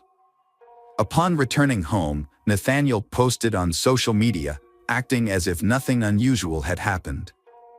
Nathaniel's neighborhood is minutes away from where Samantha's body was found. A background check on Nathaniel showed that he attended South Carolina State University in 2017. However, there is no record of him graduating, and it is unclear what job he was doing at the time of the incident. Nathaniel was previously arrested for assaulting and robbing a woman in October 2018. Police searched Nathaniel's girlfriend, Maria Howard's apartment in New Zion, where he was living. They found evidence in a trash can behind the apartment, including a sock and towel with blood stains on it, which belonged to Nathaniel. The blood was later determined to be Samantha's. Police also discovered a blood-stained white cloth, duct tape, bleach wipes with blood on them, and a double-edged knife with obvious blood stains. Tests later confirmed that blood found on the double-edged knife, bed sheets, car, and bleach wipes matched Samantha Josephson. Nathaniel was charged with kidnapping and murder. The trial took place. Nathaniel maintained his innocence despite overwhelming evidence against him. In the summer of 2021, Nathaniel's defense team argued that he was innocent, as there was no DNA of his on Samantha. Prosecutors countered Nathaniel's claim of innocence with a large amount of evidence gathered in the case. Key evidence included CCTV footage showing Nathaniel's car picking up Samantha in 5 points and driving away, as well as several incriminating physical pieces of evidence found in his car. Additionally, cell phone tracking showed that Nathaniel and Samantha's phones were in the same location at the time of the murder. Furthermore, Nathaniel lived near where Samantha's body was discovered. The prosecution presented 31 witnesses, including a person who saw Nathaniel cleaning the murder weapon, the pawn shop owner to whom he tried to sell Samantha's cell phone, and Nathaniel's ex-girlfriend, who claimed that her daughter had blood on her shoes after being in Nathaniel's car. After the murder, Nathaniel did not contact any witnesses to testify in his favor, and no members of Nathaniel's family came forward to defend him. Despite this, Nathaniel maintained his innocence and appealed to the judge. The jury deliberated for only an hour before returning a guilty verdict, and Nathaniel was subsequently sentenced to life in prison without the possibility of parole. Welcome back, mystery lovers. Today's case is going to keep you on the edge of your seat. The case of the Harvey family. Brian Taba Harvey, 49, was a local icon who rose to fame in the 1980s as the lead singer and songwriter of the indie band House of Freaks. Although he and his musical partner Johnny Hott went their separate ways professionally in the 1990s, they remained close friends. A dedicated musician, Brian performed on stage for the final time on New Year's Eve, unaware that it would be the last night of his life. On the other hand, Catherine Gravinsky, 39, found success as co-owner of World of Mirth, a popular toy store in Richmond's Carytown district. She was an artist who pursued various endeavors, including painting sets for community theater, working as a pastry chef, and waitressing. Catherine had an older sister, Shelley Gravinsky, and was also the half-sister of actor Stephen Culp, known for his roles in TV shows such as The West Wing and Desperate Housewives, as well as various films. Brian and Catherine's paths crossed at the Border Cafe on Main Street, where Catherine worked and Brian frequently visited with Johnny. In 1990, Brian and Catherine got married. The House of Freaks then released an album featuring a song called I Got Happy, which was dedicated to Catherine. The couple had 2 daughters. Their first daughter, Stella, was born in 1996. After becoming a father, Brian realized that having children helped him find meaning in life and the importance of keeping hope for his children's future. Their second daughter, Ruby, was born in 2001. While working in the computer department of the Henrico County school system, Brian continued to pursue his passion for music. Meanwhile, Catherine started her own business, opening a unique toy and gift store called World of Mirth in the Carytown neighborhood. The store was designed to be a welcoming space for parents and children to spend time together, and children are free to play with the available toys. Brian Harvey's family lives in a quiet, quaint neighborhood south of Richmond. Their two-story red brick house was surrounded by large trees, porch swings, and ivy-covered gardens. They had a cozy family room in the basement. The family was well respected and loved in the community, and it seemed no one had any ill will towards them. On New Year's Day, 2006, Brian, his wife Catherine, and their two daughters, Stella and Ruby, were preparing for a busy day. They were hosting a barbecue lunch for friends and family, a tradition they enjoyed every year on this day. They woke up early to get everything ready. That Sunday morning, Brian went outside to collect the newspaper, absorbed in the front-page news. He didn't lock the door when he came back in, which wasn't unusual for them, especially on party days when friends would be arriving. The neighborhood was considered safe, so they didn't think much of it. However, on that day, Brian was unaware that some criminals were secretly lurking nearby. Catherine was busy in the kitchen, preparing cookies for the guests who were expected to arrive soon.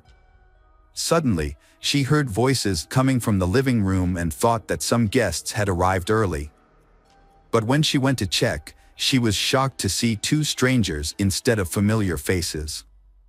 Later, Brian, Catherine, and their young daughter Ruby were ordered to go downstairs to the basement playroom. Stella, who had spent the night at a friend's house, had not yet arrived home. Once the family was in the small room, the intruders used electrical cords and packing tape to tie them up. The intruders told them that as long as they cooperated, no one would get hurt while they searched the house. Just as the intruders were starting to ransack the house, someone knocked on the front door at around 10 a.m. The leader of the intruders untied Catherine and told her to answer the door. However, he warned her that if she tried to escape or ask for help, her daughter and husband would be killed. Catherine was in a difficult situation. Stella was about to arrive, and if she answered the door, she would put her daughter in danger. On the other hand, if she didn't answer the door, the intruder might get angry and hurt her family. In the end, Catherine decided that it was best to cooperate, so she opened the door. Stella suddenly ran past Catherine and into the playroom, where the family usually spent a lot of time together. Catherine quickly intervened, stopping Stella's friend from following her. Kyron Perkinson, the friend's mother, later expressed her surprise at Catherine's unusual behavior. When Perkinson asked Catherine how she was feeling, Catherine said she was not well. Then, she made a circular motion with her hand, mimicking a gun and pointing it at her head. This abruptly ended the conversation, and Catherine shut the door. This strange gesture would later trouble Perkinson, wondered if Catherine was trying to convey something. She wondered if Catherine being monitored by the intruders. Perkinson left, intending to return later for a party. All four members of the Harvey family were now inside the house. Catherine went back to the basement and found Stella had been securely tied up alongside the rest of the family. Everyone was caught helpless and defenseless. Chaos broke out unexpectedly and without any prior indication. The assailant revealed a knife taken from the Harvey's kitchen and began slashing the family members' throats. Angry that he had to wait so long for them to die, he ordered his accomplices to hit them hard on the head. However, the accomplice refused. The assailant then grabbed a claw hammer and ruthlessly struck the family members repeatedly until they stopped moving. After removing Catherine Harvey's wedding ring, The assailants set the room on fire using wine as an accelerant to conceal evidence of their crimes. As they escaped from the scene, they ate a plate of freshly baked cookies from the kitchen counter and stole a laptop, DVD player, and other items. They rushed out and entered the getaway vehicle parked outside, where a woman was waiting. She was related to one of the robbers and had been on lookout duty during the incident. They quickly departed, leaving the scene as quietly as they had arrived. Later that day, around 1:30 p.m., Johnny arrived at the celebratory gathering. Upon opening the front door, he was met with a thick cloud of smoke and a strong burning smell. Alarmed, he alerted the neighbors. They quickly called 911. Firefighters arrived at the scene and put out the fire. However, they soon discovered 4 bodies in the smoldering basement. Despite initial appearances, investigators determined that the fire did not cause the deaths. Instead, they found evidence of a more sinister cause. The investigation was now treating the incident as a murder case. The scene was so heartbreaking that it left even the police and medical staff, who were accustomed to dealing with traumatic situations, utterly stunned and shocked. Some were even seen crying openly. The discovery that parents were made to watch their children being brutally killed, and that children were also forced to witness the brutal deaths of their parents, was especially devastating. Autopsies revealed that Brian and Catherine died from blunt force trauma to the head. Stella's death was caused by a combination of blunt force trauma and smoke inhalation, suggesting she was still alive when the fire started. Ruby's cause of death was stab wounds to the neck and back, resulting in her death. The authorities immediately launched an investigation into the murders, but they had little evidence to work with. To gather more information, they appealed to the public for assistance. This approach proved successful when, on January 6, a woman named Latoya P.Y. contacted the police, requesting a welfare check on her friend, 21 years old Ashley Basil Tucker. Latoya expressed concerns that Ashley's boyfriend, 29 years old Ree Joseph Dandridge, and his uncle, 29 years old Ricky Javon Gray, were involved in the Harvey family's murder. Gray, who was slightly younger than his nephew by a few months, was reportedly the one in charge. The investigation took a significant turn when Latoya revealed that the 2 men had hidden evidence of their crimes at her residence. She disclosed that Gray and Dandridge had recently visited her home with a laptop that had an image of the Harvey family as its wallpaper. Given the extensive news coverage of the Harvey case, it was clear that the laptop belonged to the family. Latoya revealed information about the plan that Ashley, Gray and Dandridge had devised to rob Ashley's parents. According to the plan, Ashley would pretend to be a hostage, allowing Dandridge and Gray to extort money from the Purcell Tucker, Ashley's stepfather. This would make Ashley appear innocent, even though Latoya knew about the plan and was offered a role in it. However, Latoya became suspicious of the group and declined to participate. Later, when Latoya asked Gray and Dandridge about Ashley's whereabouts, they gave a cryptic response, saying, "Ashley has gone bye-bye." This increased Latoya's concerns, and she contacted the police. The information she provided was crucial in helping investigators connect the dots. When investigators arrived at the residence where Ashley lived with her mother, Mary Baskerville Tucker, and stepfather, Purcell Tucker, they found a gruesome scene. Inside the home, they discovered the lifeless bodies of all 3 victims, who had been subjected to a brutal and violent death, similar to the Harvey family. The victims were bound, gagged, and had their throats slit. Duct tape was wrapped tightly around their heads, causing additional suffering. Mary and Purcell had deep neck lacerations, and Purcell had a sock inserted into his throat. Ashley was found to have been suffocated with a plastic bag. The cause of death for all 3 victims was determined to be suffocation and torture. The police believed that the killer's primary motivation was a thrill-seeking desire, rather than any obvious personal benefit, so they worked together to catch them before they could hurt anyone else. Similar to the Harveys, Percyle and Mary live a quiet life with no known enemies. Percy works as a forklift driver, while Mary works for a cleaning service company. Their peaceful life was shattered by their daughter's betrayal, leading to the tragic death of a couple enjoying their golden years. Investigators quickly discovered a crucial connection between the Harvey family's case and the Tucker family's case. Ashley was found wearing Catherine's wedding band, which had been missing and taken from Catherine. With this revelation, urgent action was necessary to apprehend Gray and Dandridge before they could inflict further harm. Authorities tracked Gray and Dandridge back to their home state of Pennsylvania and apprehended them in Philadelphia on January 7. Dandridge claimed that Gray planned the murders and he just followed orders. When faced with these accusations, Gray provided explicit and disturbing details of the two family massacres, explaining that financial gain was the primary motivation behind their actions. Notably, during the Harvey family murders, he was under the influence of an illicit substance called PCP, also known as phencyclidine or angel dust. This potent drug is known to cause auditory and visual hallucinations and often leads to aggressive behavior. During his confession, Gray showed no emotion, maintaining a chilling stare. His indifference to the lives he took led investigators to view him as a ruthless and heartless individual.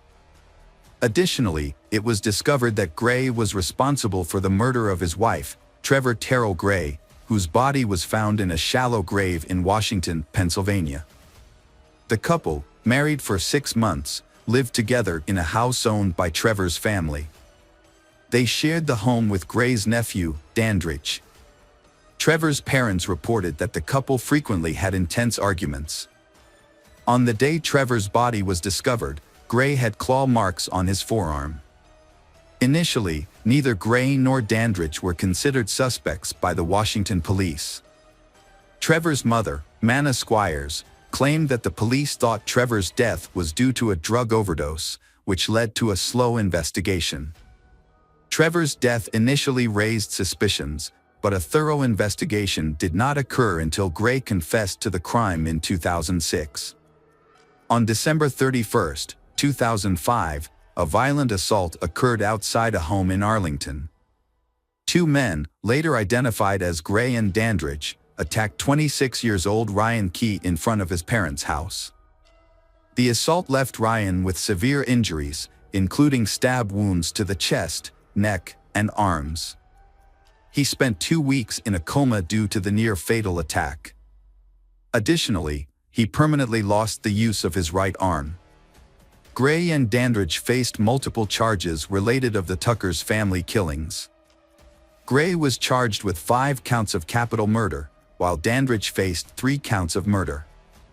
Despite initially admitting to their involvement, both men pleaded not guilty. Gray's 6-month trial concluded with a guilty verdict on all counts.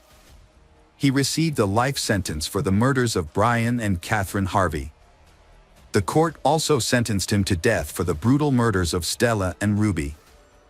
Following Gray's conviction in September 2006, Dandridge chose to accept a plea deal to avoid the death penalty. He was sentenced to life in prison without the possibility of parole in December 2006. Gray also faced charges in Culpeper County for the murder of Cheryl Warner, a 37-year-old mother of 3 who was found shot and hanged in her burning home. Gray pleaded not guilty, but the charge was later suspended due to conflicting evidence on June 4, 2008. Over the next 9 years, Gray's lawyers filed multiple appeals. They argued that Gray's traumatic childhood had affected his mental capacity. However, the Supreme Court rejected his case in 2016. As a result, Gray was scheduled to be executed on January 18, 2017. On the scheduled date, with all appeals exhausted, Gray was put to death by lethal injection at Greensville Correctional Center. Meanwhile, Dandridge remains in prison at Sussex 2 State Prison. The Harvey family's brutal murders sent shockwaves of horror and grief through the community. Over 1,400 people attended their memorial service, expressing condolences and sorrow outside Catherine's store. Flowers, dolls, and candles formed a poignant tribute along the curb outside the red brick house. The candles, lit by children, remained glowing for weeks. Catherine's brother Culp described the murders as a devastating blow that felt endless. He spoke about the pain of thinking about the family's final hours, saying that everyone was trying to move forward.